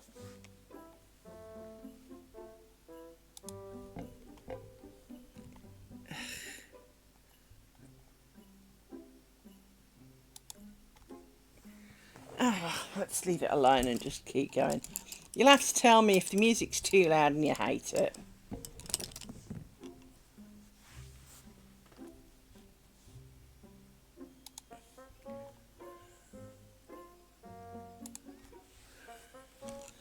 And that reminds me.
Hey Nautical, I tried to sort it out, but for some reason, something's going on, as always, with the audio stuff, and you might be able to help me with this, in that if I fiddle with the music my end, it seems to change the volume your end, and it shouldn't. And all the bits that I did before, which allow you to have the default music bit, I can't find that either. Well, I can find it in one end, but I can't find it on my computer. So I can find it in OBS, but not on the actual volume mixer, because there should be a bit playing the heartbound music and I can't find that whatsoever. But if I change this, so for example, if I turn this down, I'm guessing you now don't have any music. You don't have any music at all, which is really, really weird. So if you can tell me if you've got music, because I think the answer is you don't have music. If I'm putting it back up now.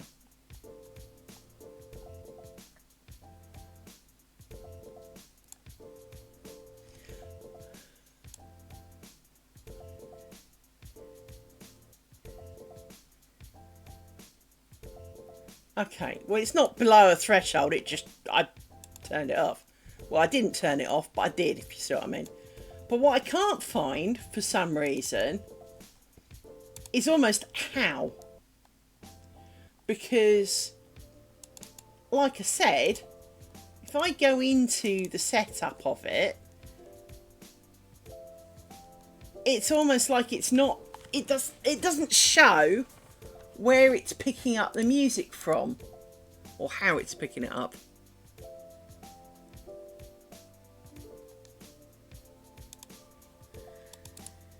Cool. But it's really weird because normally the heartbound music that is the default playing music shows up as a processed, but while I can see them in OBS, I can't find them in, they're not showing up in the normal bit. And of course, because of that, one of the other things that I am seeing is that if I don't say anything, my audio channel is kind of going along with the Amazon Music, which it shouldn't be, because, well, it's coming in my ear and you're not hearing it through my earpiece. It's like there's feedback. But I've got to be careful where I put, so I could point it to another device. The problem is I can't remember which one I used for the heartbound music, and it's not showing me because I can't find the process to ask it. Which is a bit weird because that should be a thing.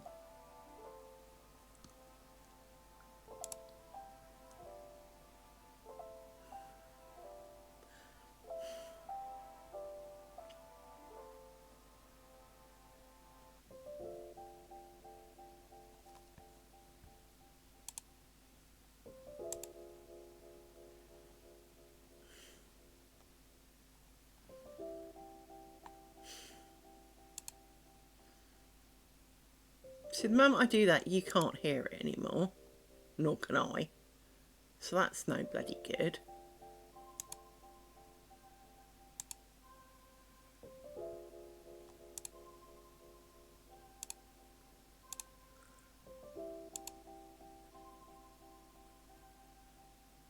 See, you're still hearing that, but I'm not. But I can't tell if it's going out to Twitch, so I can't tell if it's going out to the right channel on Twitch, so I'd have to play with that later.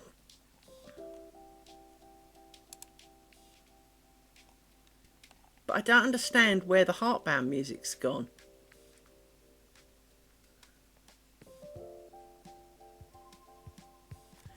Yeah. No. But what it means is it's very difficult for me to adjust the volume, because when I adjust my volume, it adjusts yours as well. No, I know, but what I'm saying is though is that, for example, if it's too loud in my ear and it's distracting me, I can't turn it down because I can't find the bit, because basically we're all listening to the same one. Whereas normally, like the Heartbound one, I'm not listening to that, and so I can adjust the volume of that. I can adjust the volume of yours. I mean, for example, hang on.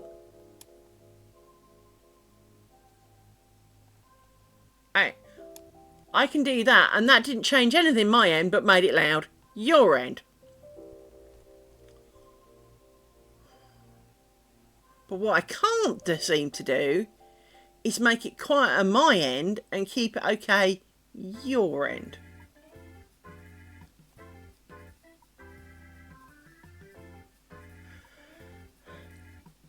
Actually, what happens if I do...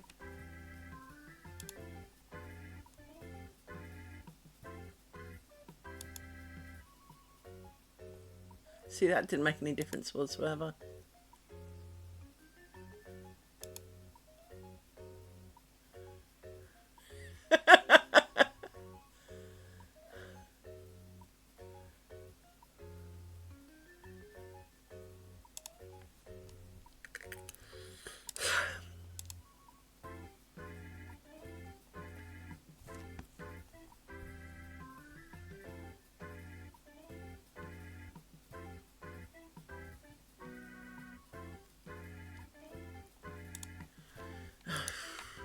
There are just times, you know, when you're just not in the mood to try and work out what the hell it's doing.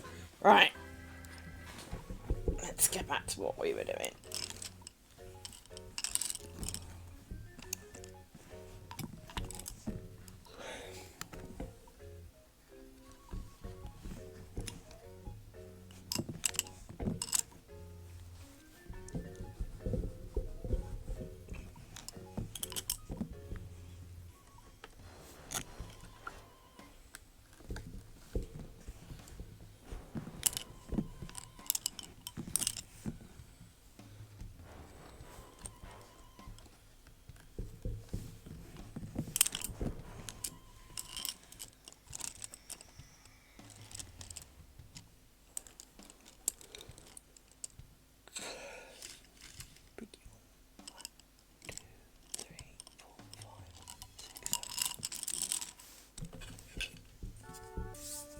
Ah, not this one.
Oh, the obligatory spam bot of the day. I know. It's naughty girl. Great. Hang on. Let me approve your message. Hang on. There you go.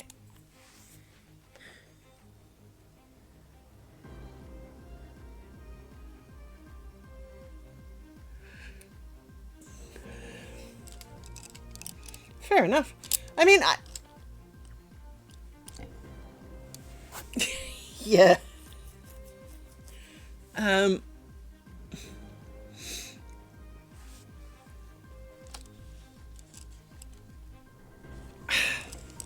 I do think one of the problems with, you know, like you've said, right, is that you're preferring your little spot in your shed, right? Bigger isn't always better. I mean, it can be,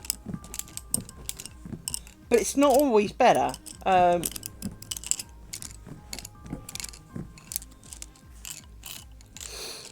I've got the yawns.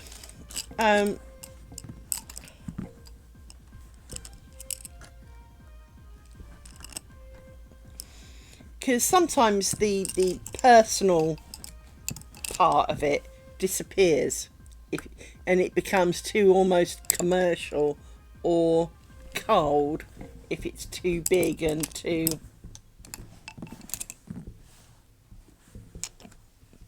I mean, they might have more facilities, they may have more this, it might be better that, but it can be cold because it's not personal anymore.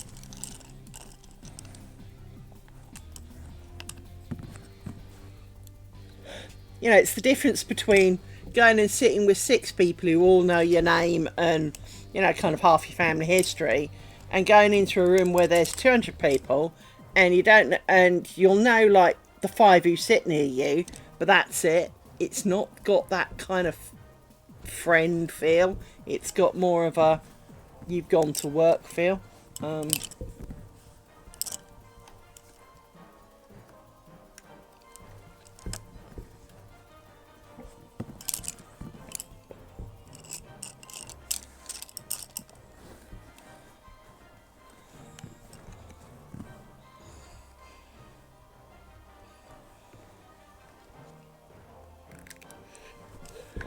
Woohoo!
Suddenly got the yawns again.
That doesn't sound like a wrong thing to do, that's for sure. You know, like everything, if you put a bit of time and effort into it, surely it's within your right to kind of pee on your own spot, if you know what I mean.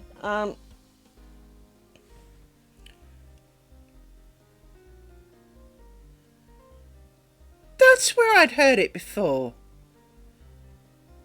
Sorry, put it on the record, was not the lyrics that I've heard, but it was the way it was done. There was a game that had, it was a fucking awful game. There was a game, snowboarding, I think it was, snowboarding type game, where you had to kind of try and go down through all the bits, and there was a tune in it that was basically that, and I knew it wasn't original, that I'd heard something very much like it before, and that was it. That was it.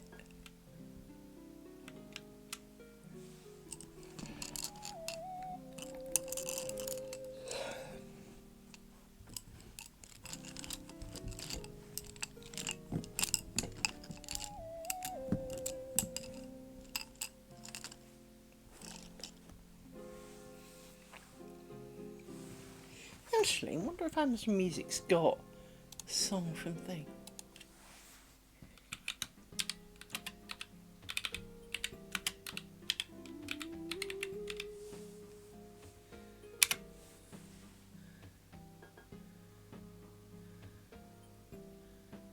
Nope.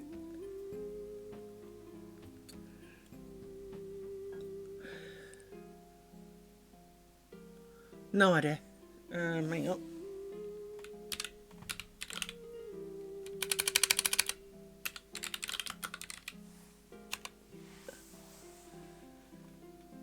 Yes.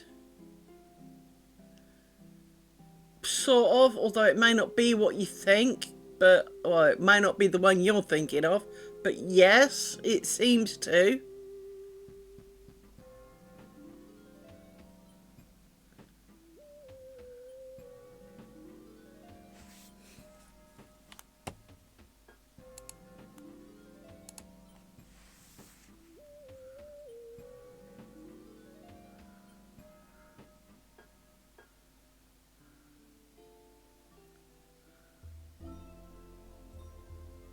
Is this it?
Dub FX.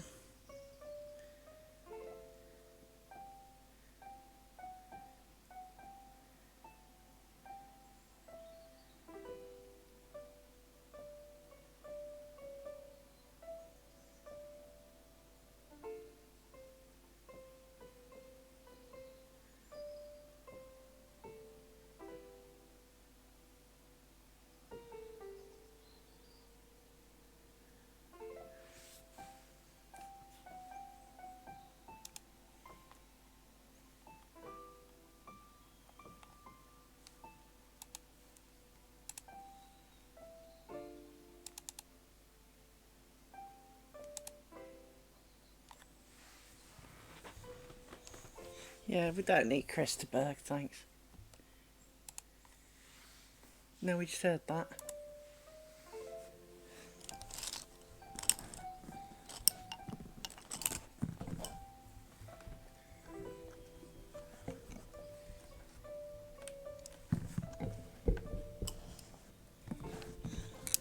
Actually, to get you back, let's not play that, hang on.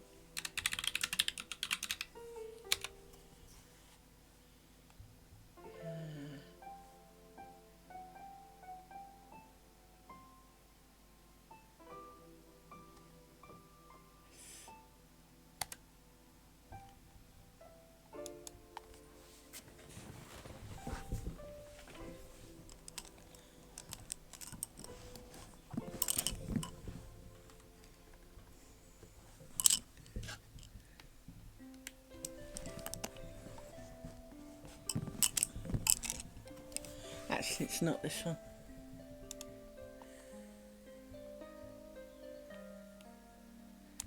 It's this one.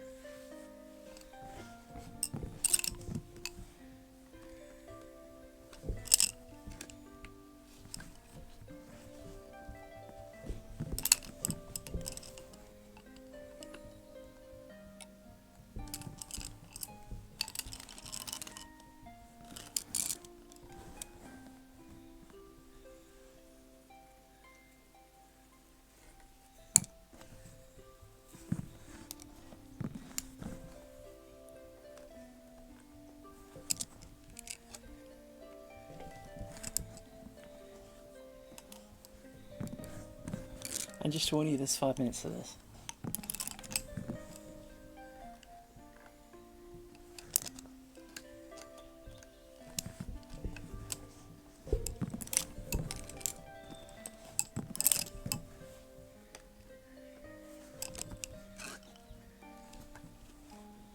Good.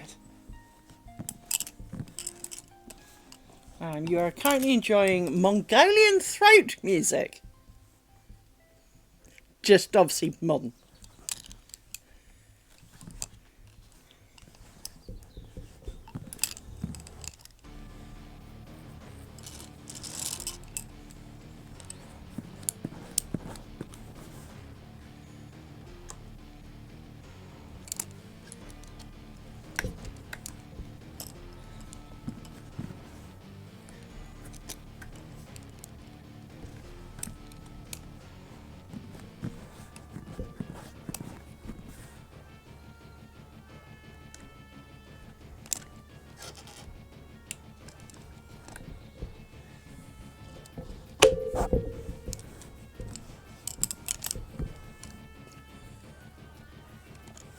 Yeah.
I've got a load of his stuff on it.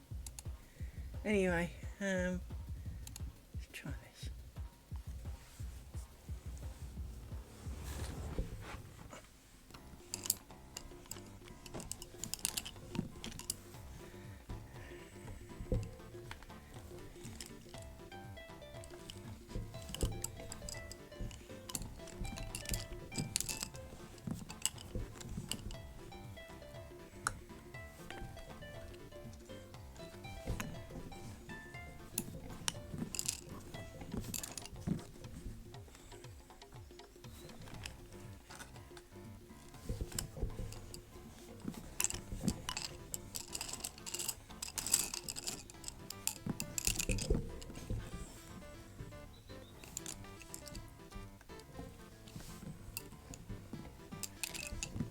No, mine's kind of grumpy about the weather actually. So, Mika gets me. I absolutely support you with that.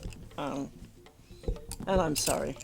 Not that the rain is not that the weather is within my grasp to do anything about, but I still feel for you. I do.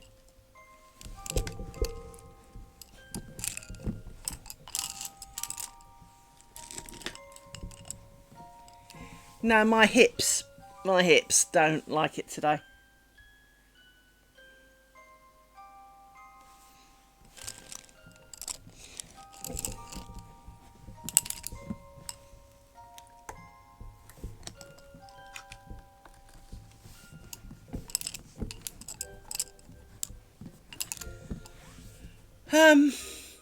If you're not in a public place, i.e. you're in the privacy of your own home, go up on all fours.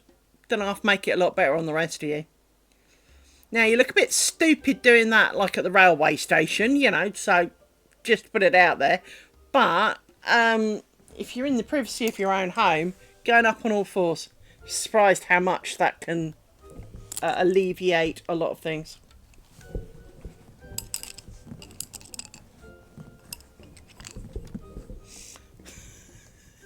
I've been there, you can tell.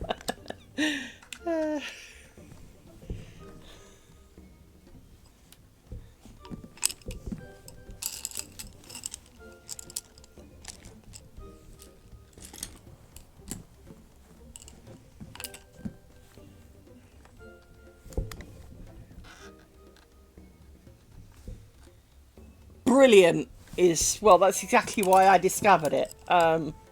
But because it makes my hip hurts, because I get bad hips anyway. I can also report that it works really well for that. So for the only downside, can't really carry shit upstairs doing that.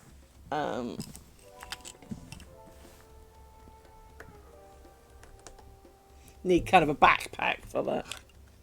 But yeah, it's really good for the back for that.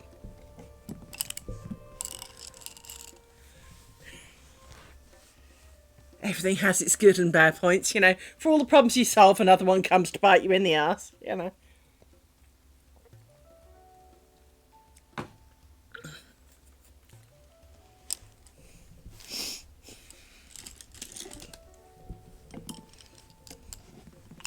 It is. The yin and yang of life. Oh, I've solved that, I need to walk flat into the next one. Great. Or the solution to this is now the problem for that. Yeah.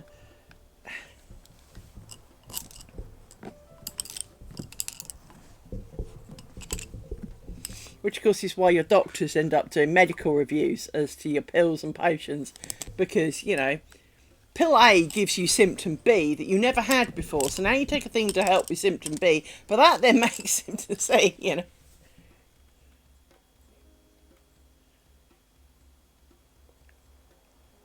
Okay.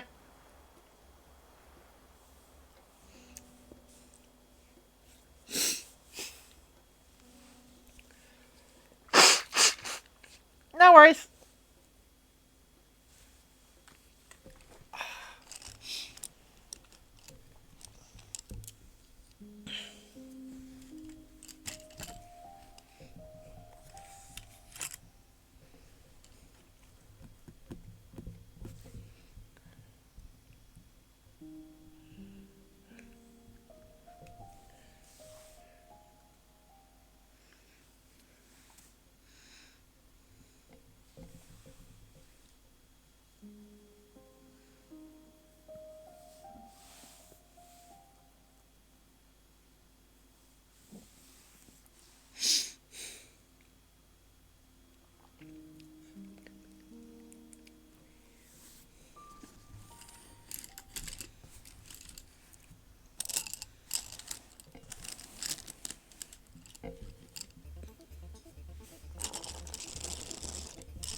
iPads do that.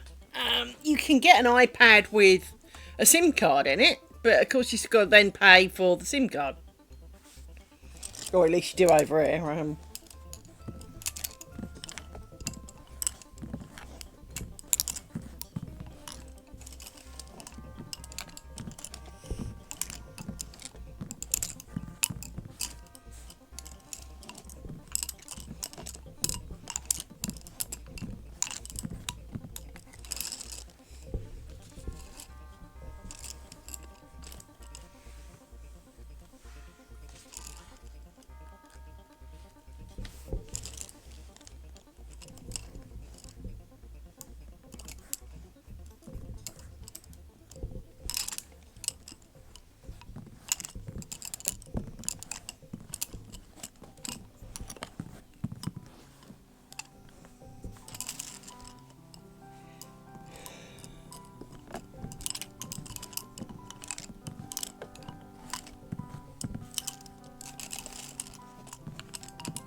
Oh dear. Has there been butting of heads?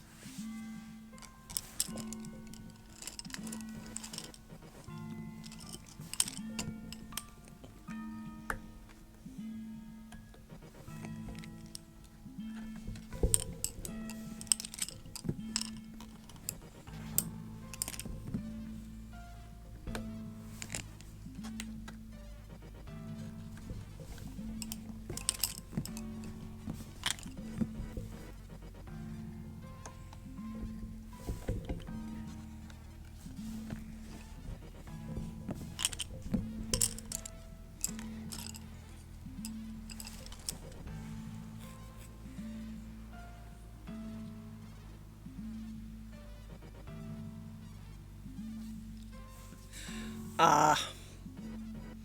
Well, you stood up for the right thing. You stood up for the dogs, so screw 'em.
Yeah, absolutely. I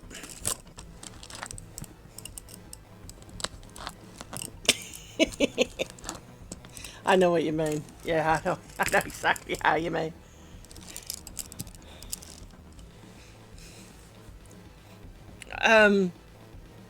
I probably wouldn't have been nice either.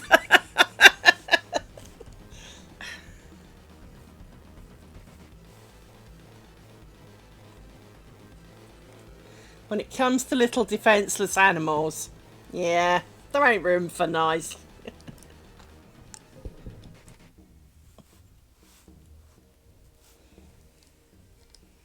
Especially if you've made kind of a bit of a hint that you're not feeling this is the done thing. And they still do it. Well...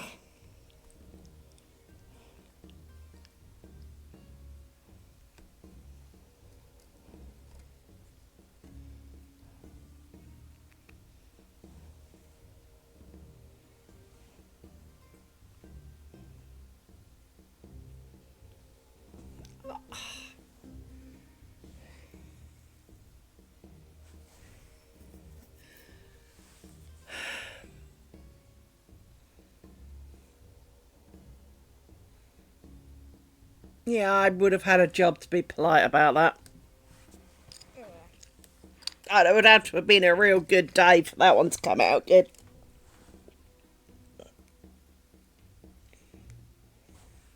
Got a bloody knot in my thread, look. And the worst thing is I could pull this and maybe it would undo. And maybe it would not. Yeah, that's probably what I'd have done, to be fair. Or taken the dog away, which would have been my personal choice. Yeah, this is not looking... Which rightly it should be.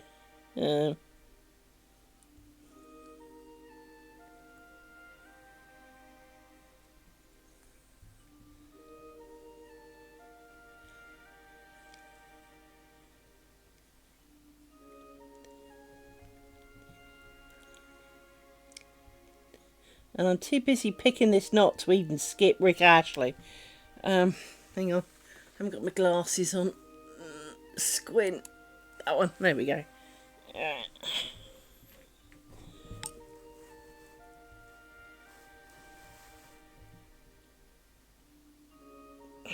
Yeah. I mean, it's sad when that is the better choice.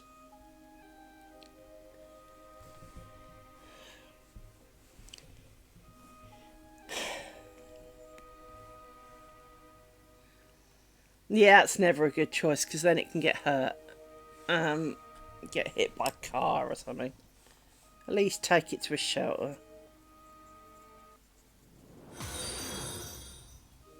Thank you for the follow.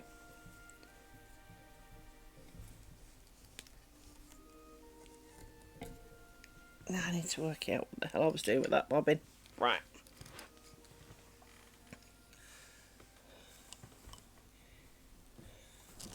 Exactly that. That's okay then.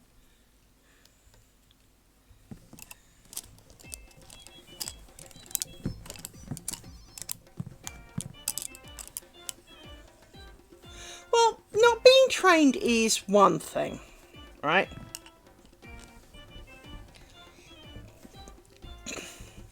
If they don't overly let it in the house, then okay. But for not feeding and watering and generally attending to its needs and all the rest of it, that's just kind of wrong. Now, I will say I ran into a similar situation. Now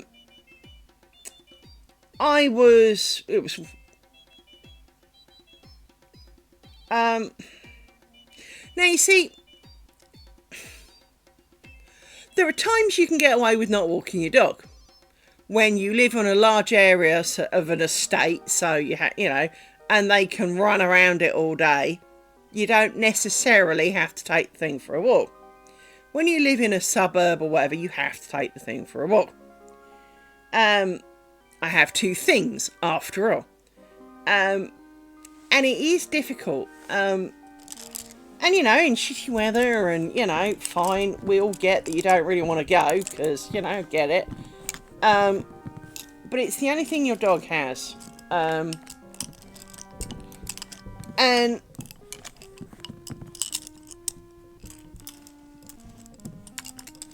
well, probably not. Now, sometimes that is not for want of trying. I had a dog like that. Its recall was great as long as there wasn't a tiniest of distractions. Its recall was perfect, but the moment there was a tiniest of distraction, you just didn't count. You could be waving a pork chop at it. It wouldn't matter, right? Now, not training your dog, or not seeming to have trained your dog, is not necessarily the problem. The problem is that you don't have a good reason for not having at least tried. I'm not going to say my two are perfect. My two are far from perfect. I mean, you've heard me shout them from time to time. Mine too are clearly not perfect. But, you know, my two have a troubled past, and there are certain things that you cannot do to them. And when I got them, it didn't help that they got to be here a fair while to decompress from all the trauma that they'd gone through to get here, before I could really start saying no, anything more than no. Because of course you can say no, but when English is not their language, they don't really know what no means. Can't really enforce it because they're already traumatised. And if they're then scared of me, things could have gone on downhill very, very quickly. So they take liberties. They know it's not right, but they take liberties because they know they can push it. They know that I'll be angry as a hornet, but, well, that's a me problem, right? And that's kind of where they're at. But you still need to take care of them. You still need to spend time with them, to play with them, to show them attention. And years ago, a very long time ago now. Oh God, yes. I mean, you know, I am not perfect, but, you know, for example, tonight, despite having had doggy dinner, they get nuggets. It's part of our ritual, right? They sleep in my bed, for Christ's sake, and they get more of my bed than I do.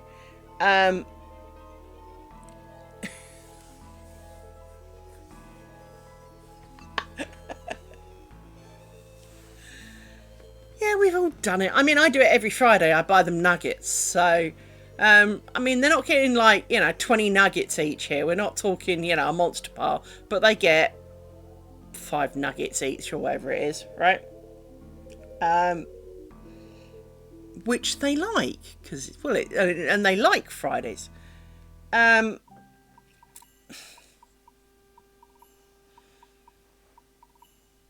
I mean, it's hardly culinary expertism, is it? Right, you know. But I order me a burger or whatever, and they get nuggets. And if the place doesn't sell nuggets, they might get sausages. And if there ain't either of those, I don't order it, because they can't have their share. They can't have their takeout Friday, right? Because that's part of the deal. If I get to have takeout, they get to have takeout. That, and it helps with the delivery fee, because... Yeah, but it's harder to split a burger. Although they'd happily eat a whole one each. Of course they would. They're dogs. But years and years ago, when I lost my marbles, I was off work. And a friend of mine was buying herself a new car. And we were driving around, and we'd come back from somewhere. And I put my car between a dog and a bus. Now, the bus did miss my car, just. But I put my car in between the dog and a bus. There was this little puppy. She must have been 4 or 5 months. She was really little. And she'd escaped, obviously. But she was in the middle of the road and about to go under a bus. So, of course, I leapt out, gathered up dog, and went round a few vets. Do you recognise this dog? Do you recognise this dog? Do you recognise this dog? None of them did. And it was one of those days where it was like 5,000 degrees, right? Anyway. Oh no, it was when I had my knee. It was when I'd done my knee. Because I was going to see Trev. Anyway. Trev's dad had just died, so he was staying in his dad's house, and I'd go round to take their dog for a walk. And I took her with me because one of the vets had said, oh, you can leave her here, and if, we'll get the dog warden to come and collect her. Oh, it is. But I kind of went, no, it's all right. I'll look after her until, I find the right owner. Anyway, I got a phone call about 8 o'clock. Hi, we found the owner of the dog. And I was like, really? I need them to tell me something about that dog that isn't obvious, because they hadn't taken any photos. I don't want to hear that it's about this big or whatever, or it's a girl. I want to hear something that is unique about that dog, because she had a couple of really unique features, right? And they managed to persuade me the unique features. When I picked up that dog, no, she wasn't trained. When I handed that dog over that evening, that dog had been trained. She was great. Because, because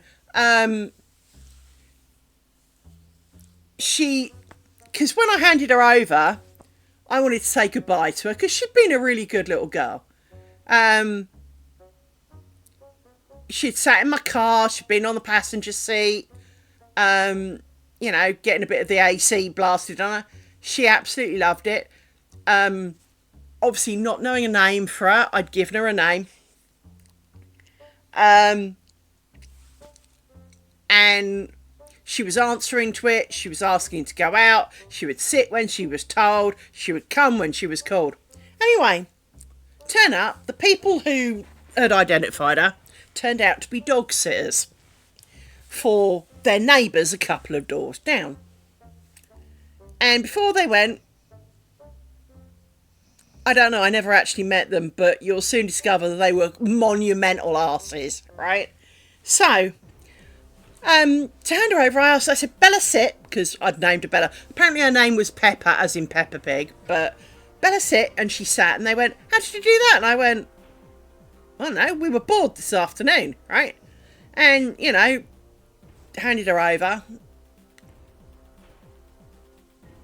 And they said to me, well, we don't think the owners really want her. And I said, well, you've now got my number. Give it to them. If they do not want her, I will happily have her. Because she was great. I didn't hear anything. So I assumed the owners had stepped up. Because they'd said things like they thought she stayed out in the garden all day. And she had like a bald stripe like this down her back between the shoulder blades. Not down the middle, across under her shoulder blades. And they said it's because she's constantly trying to get out because she doesn't want to be locked outside. Anyway, which was part of one of her identifying features. Anyway,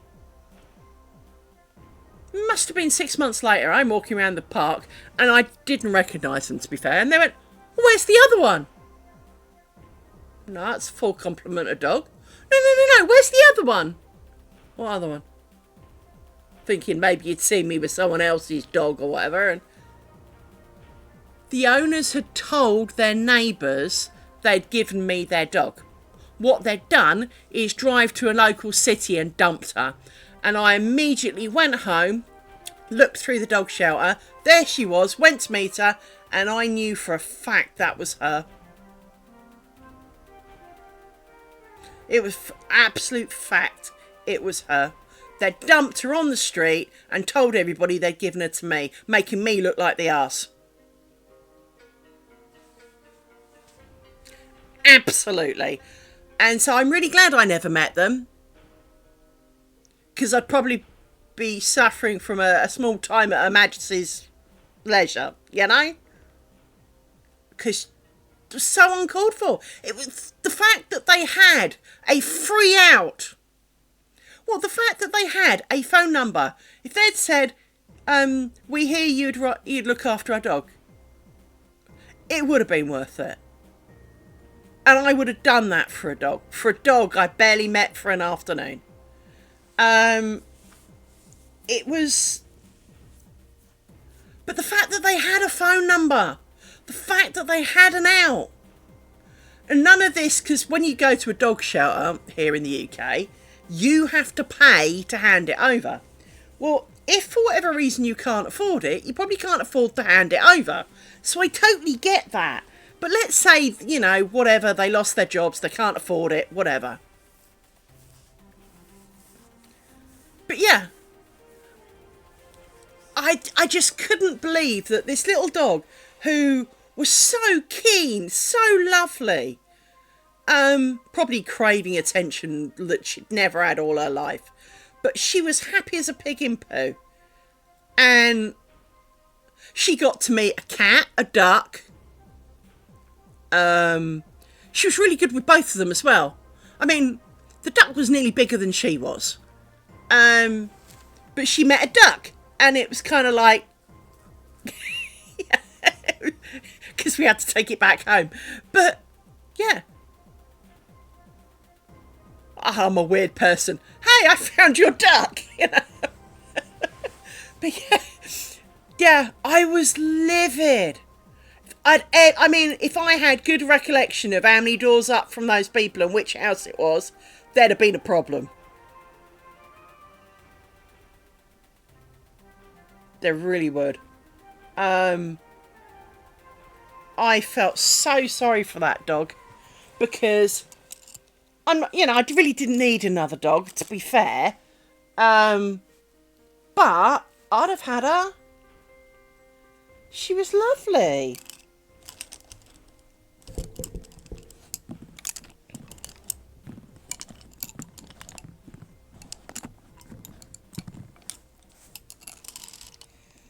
But I mean, the dog sitters weren't exactly brains of Britain.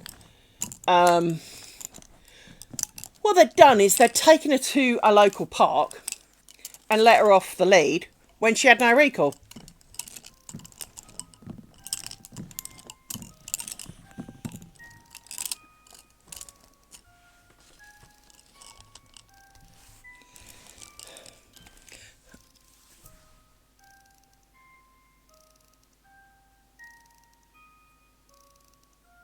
Oh, that's a shame.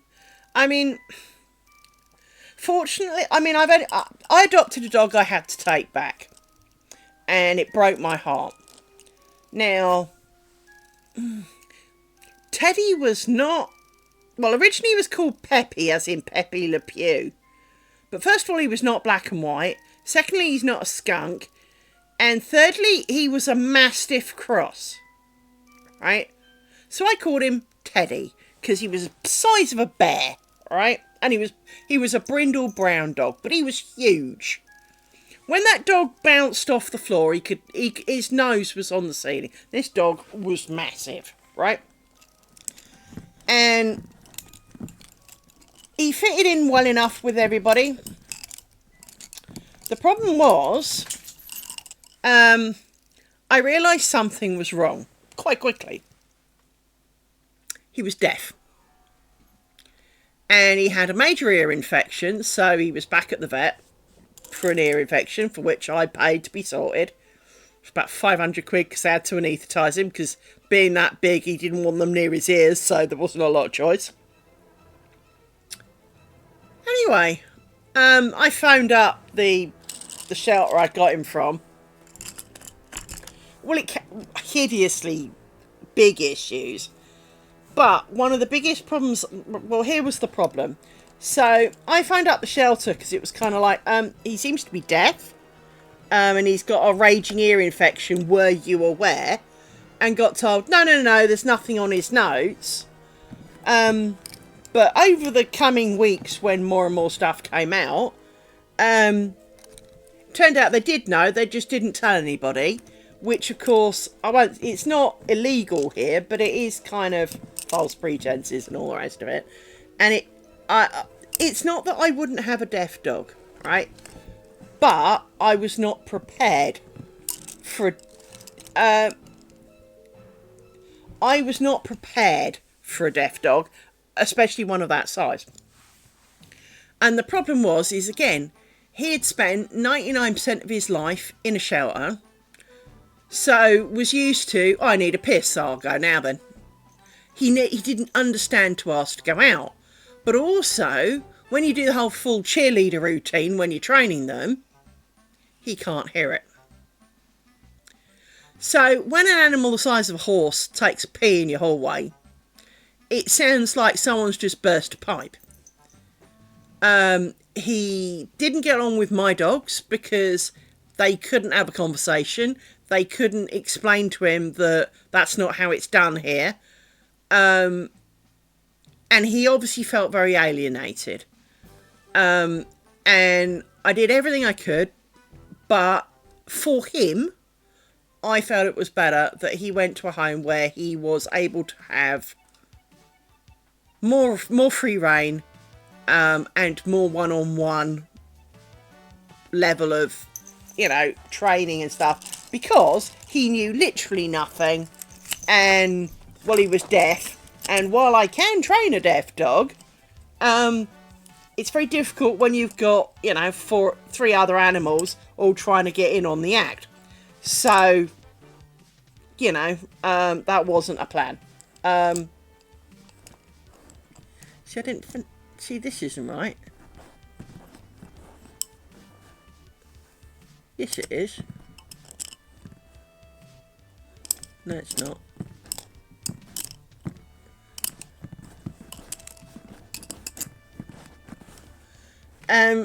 So, in the end, I returned him.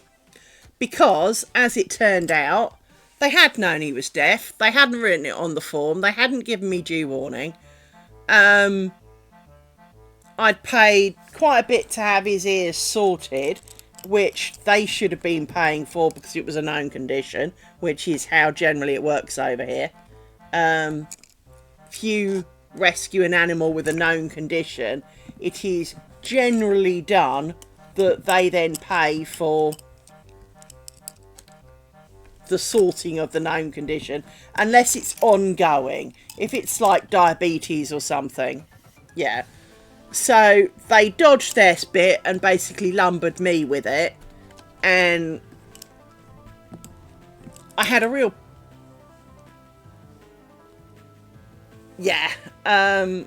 well, here we always have adoption fees, and they're quite a bit. We have to go through quite a lot to do adoptions here. So let's say I saw an animal in the shelter that I wanted. I now have to fill in a form.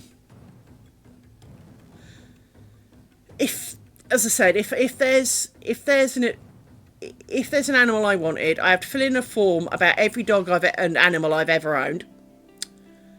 I have to explain, if they died, I have to explain why. All of them. Going back 20 odd years, yeah, all of them.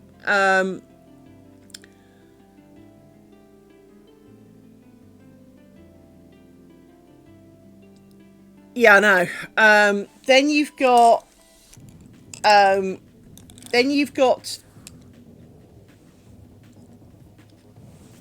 they would expect you to do your best. But they would expect you to do your best. You then have to introduce any animals you've currently got to the animal you want at the shelter. You then have to do a home. They will do a home. No, you would have to go back further than that. They would expect you to go back further than that. You would have to do your best. Even if you don't have to name them, but you have to say what you had. So you had a dog, if it was, preferably if it had a breed, what it was, roughly how old it was. You don't have to be absolute, but they expect you to list as many as you. But you then have a home visit, but your home must meet certain criteria, and it's not easy criteria either. They bring the dog round, or assuming it's a dog. They then introduce the dog to your animals in the home environment, see how it reacts, and if you pass, you made it. So it takes 6 to 7 weeks to adopt an animal here. And a little while ago, before these two, after Charlie had gone, I looked to adopt a dog. I looked to adopt a dog. And I got as far as the home visit, and I thought the home visit went fairly well. Yeah, you see, we can't. And then they wonder why people end up buying from breeders over the shelters, because they make it too damn hard. Now, the other thing is they won't let you adopt a dog if you've got a full-time job. Basically, if you've got a full-time job and you don't work from home every day, you almost can't have a dog.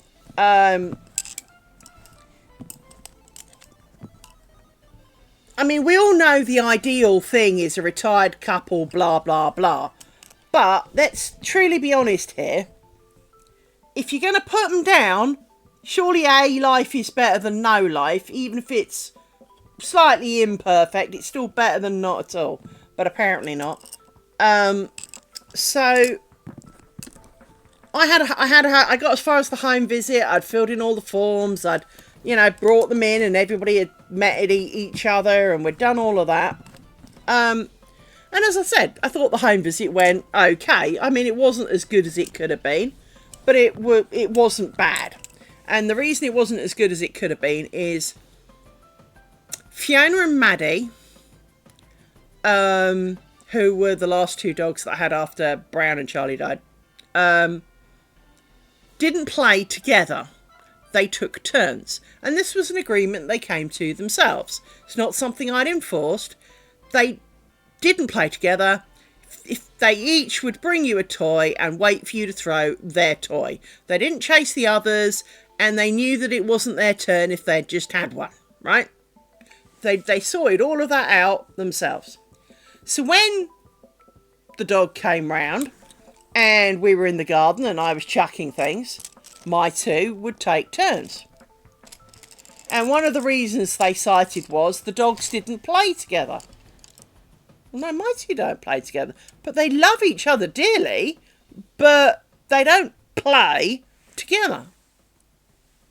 And apparently, although it didn't happen on my property and so I was livid about this, the dog had bitten his handler.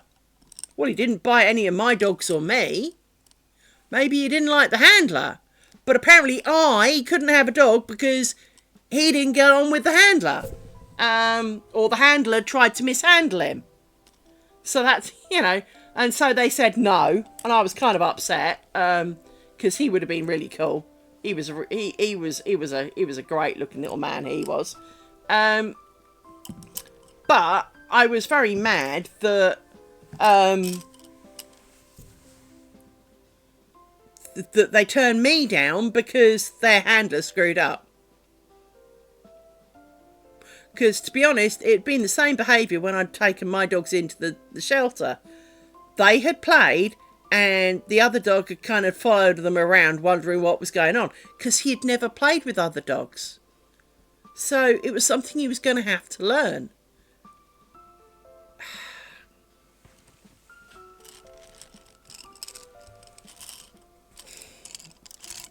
But that was the way that went. So 1, 2, 3, 4, 5, 6, 7.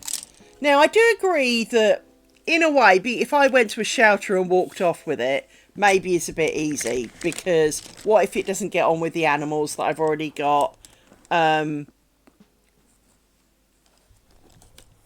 or other people in the family, etc. So I have an agreement with them in principle that doing a few more additional checks isn't bad.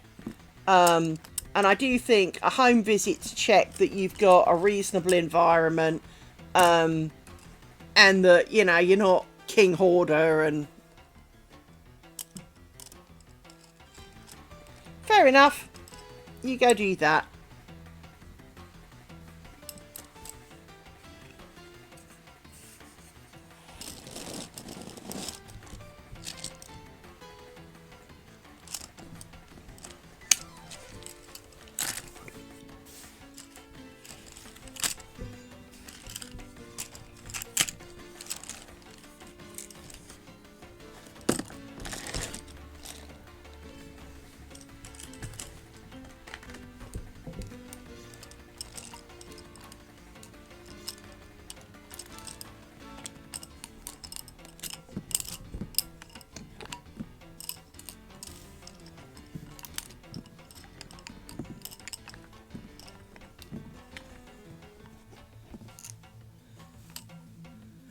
And I don't disagree with that, Naughty Celt.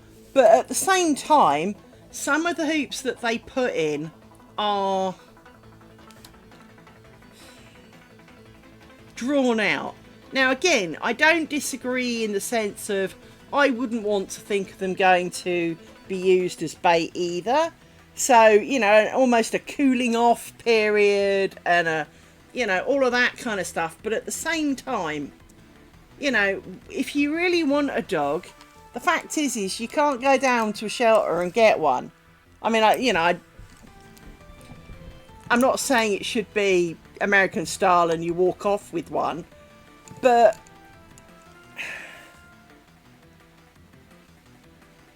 you know, it would be nice if it was, you know, because obviously all the time they're in a shelter, they're not getting the same love and attention they would in a decent house, right? So to elongate that unnecessarily seems wrong. And the fact that you can't kind of rock up with your, you know, your pets and family in tow, pick an animal, do a meet and greet, and say the same week have your house checked and receive your dog, surely that would be better.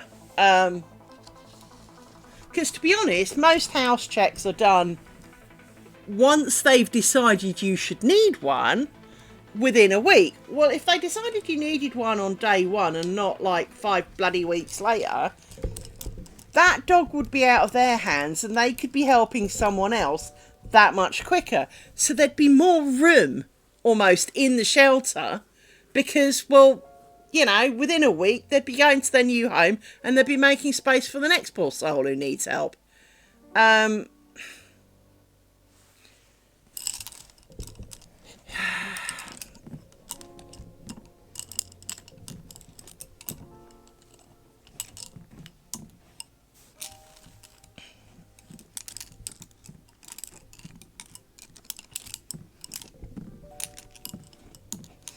But to be honest, a rescue, I don't think any dog shelter will give me a dog while I've got these two. These two are a bit weird. They're good together, but they're not so good with everybody else.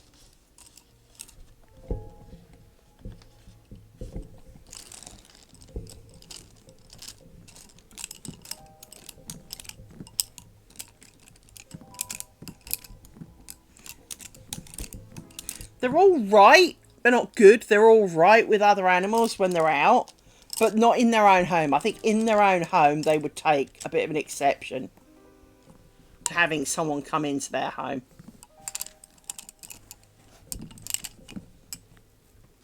Which makes my life complicated when something happens to one of them. I guess it depends who it is. Who goes first, kind of thing.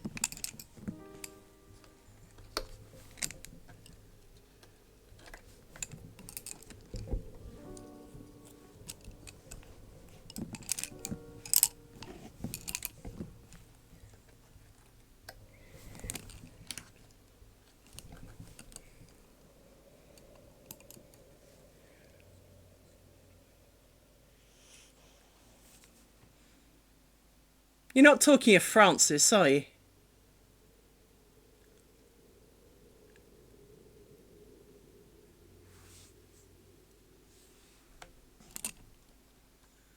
Okay. Because she lives about there.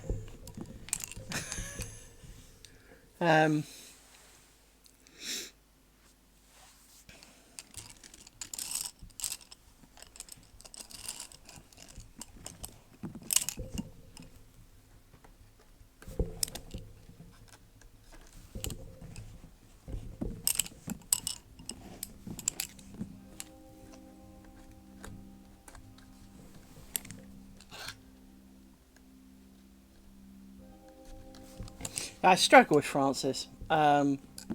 Francis got me these two. But I sit on the fence a little. A, because of how I got these two. But moreover,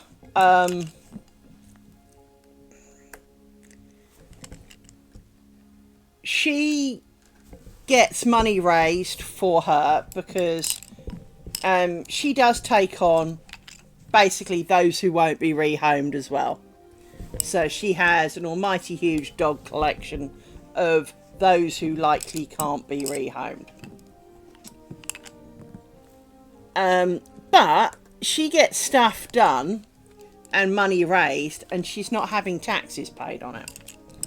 Her charity, she keeps saying it's charity, it's charity. She foreclosed her charity many years prior. So there's an element of deception going on, and that made me uncomfortable. But, as I say, mostly, originally, my concern was how I got these two. And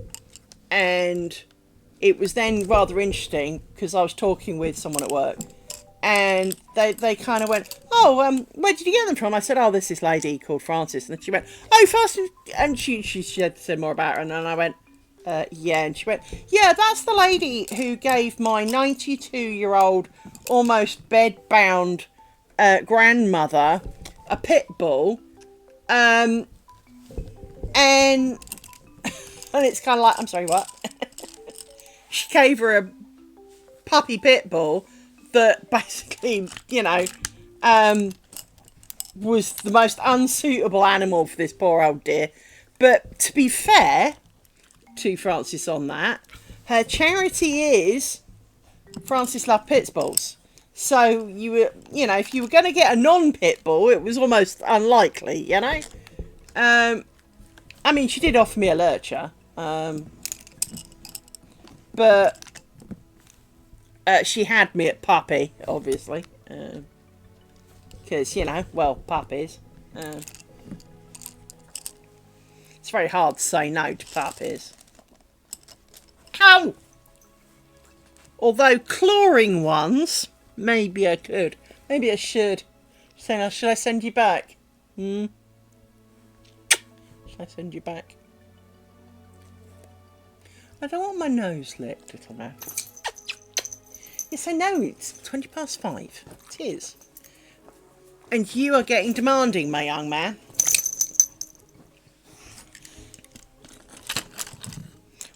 Two, three, 4, 5, 6, 7. For some reason I wanted to count to 8 then. I don't know why. Okay.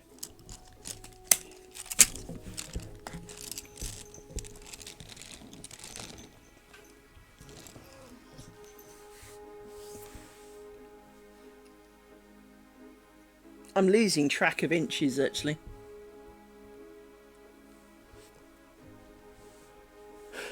Let me have a quick look on my phone. Wrong phone. Where's my phone? There it is.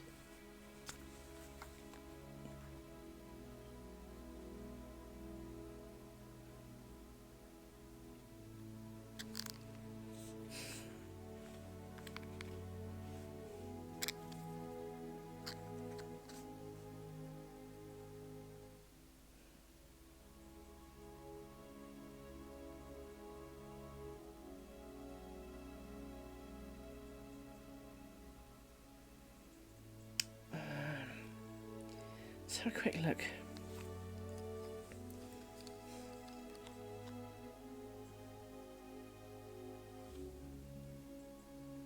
I'm not sure this is the...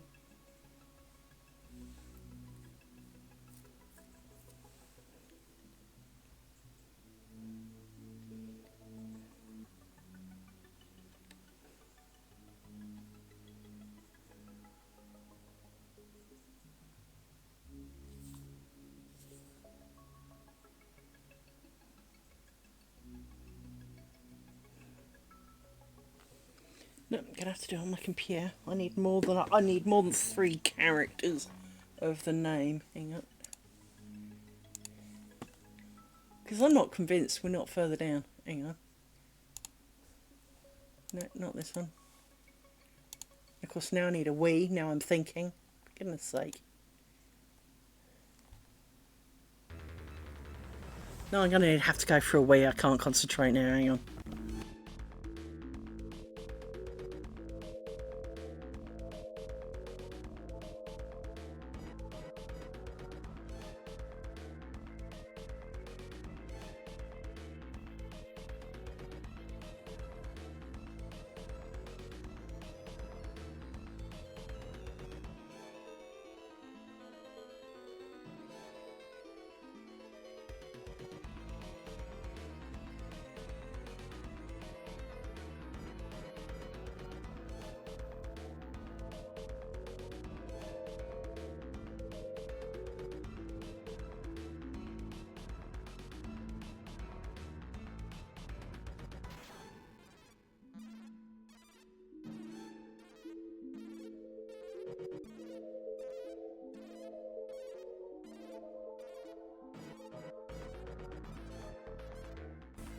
There we go. Let me have a quick look.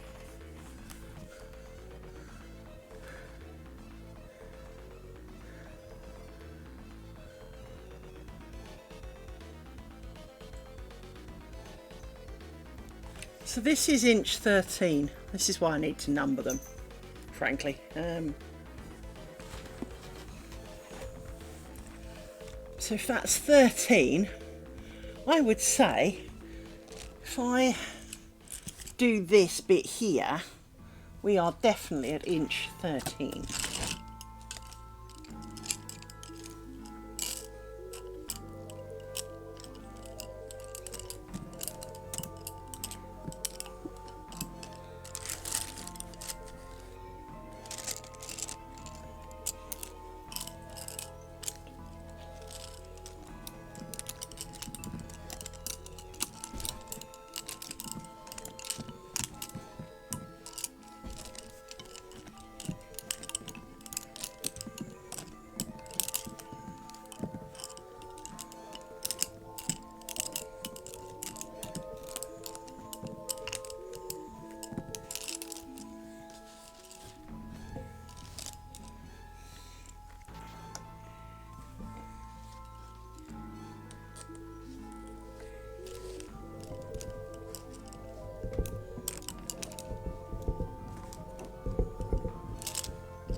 And why can I not see Chris Eccleston's face when this comes on?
this end down.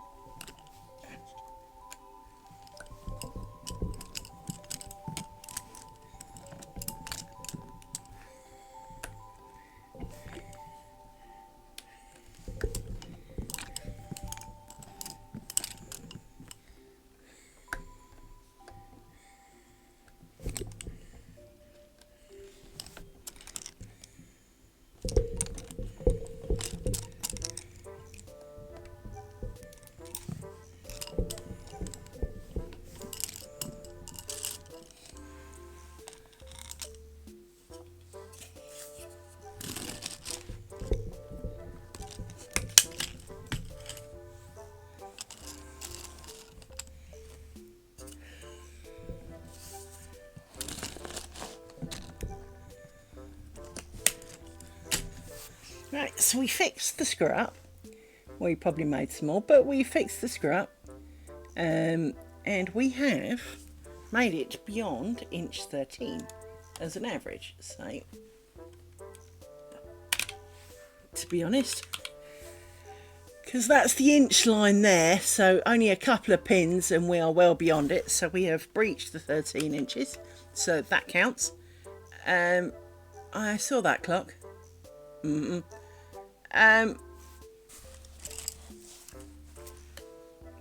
You really sit over here like that to be balanced out a bit. Not that it matters. But time for the daily picture. I think it now looks like the thing's a bit off centre. I don't know. Photodiograph.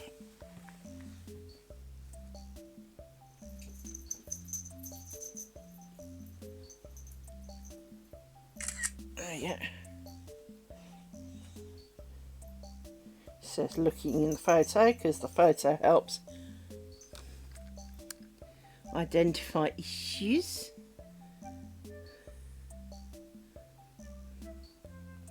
Which reminds me then, where's yesterday's? Yeah, it's really obvious now. You know to look for it. If you look here, you can see I didn't fill in the pin. Oh well, we sorted that though.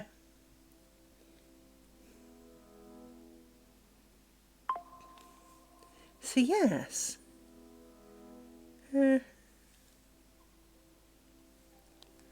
But there we go. So thank you for joining me today. Let me have a quick look, because I should do this more often, to be honest. Let me quickly look.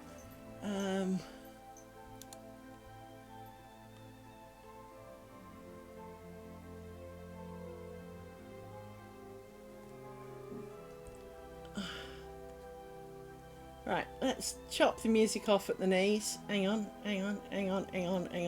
Where's my thing? Chop the music off. Shut up, music. There we go. So, right, I am going to raid somebody. Hopefully you've enjoyed being here. So I'm going to send you to somebody else. And let me send you to someone who's also going to be making lace. And it's just starting out. Don't know, Candice. But Silver Dragon is about, well, he's playing a game at the moment, but it says bobbin lace time, but he's playing a game at the moment, by the looks of it. Yeah, he's playing a game at the moment. Otherwise, oh, he's doing Hogwarts. I recognise Peeves. Okay. As he's doing that, it says he's making lace, but he's not.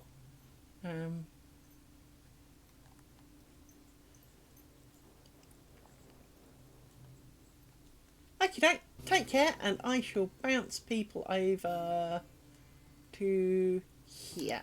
Here we go.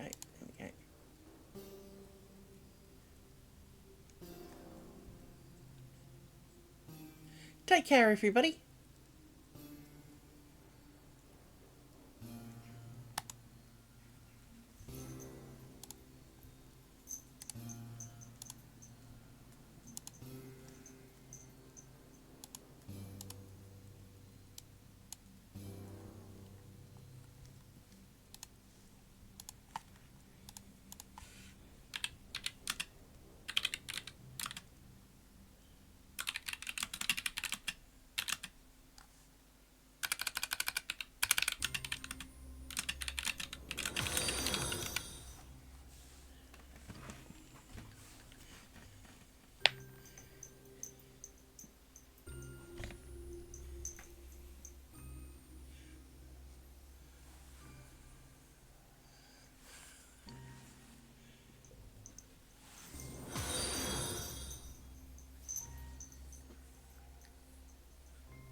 I just say?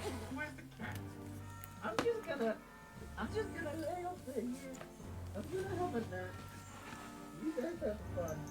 I will retaliate through the power of amigurumi. Felix is going into the sassy passy. Ellie. Hey, love. Felix, it's like, this is mine now. This cat is so cute. Tingle bells, tingle all the way. I'm in trouble. Does the chicken haunt you? Oh, that was my thing. I hope you enjoy the relaxing time.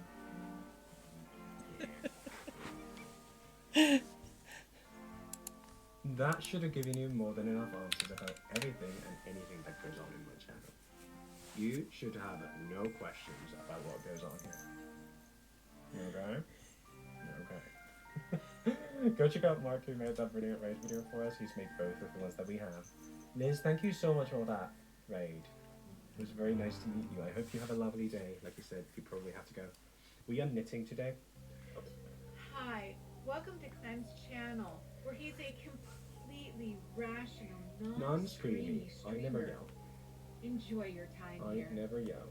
Okay? Okay. We're knitting a shawl. It's a very colourful one. My camera isn't really too well right now.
Ooh, I've got Dino.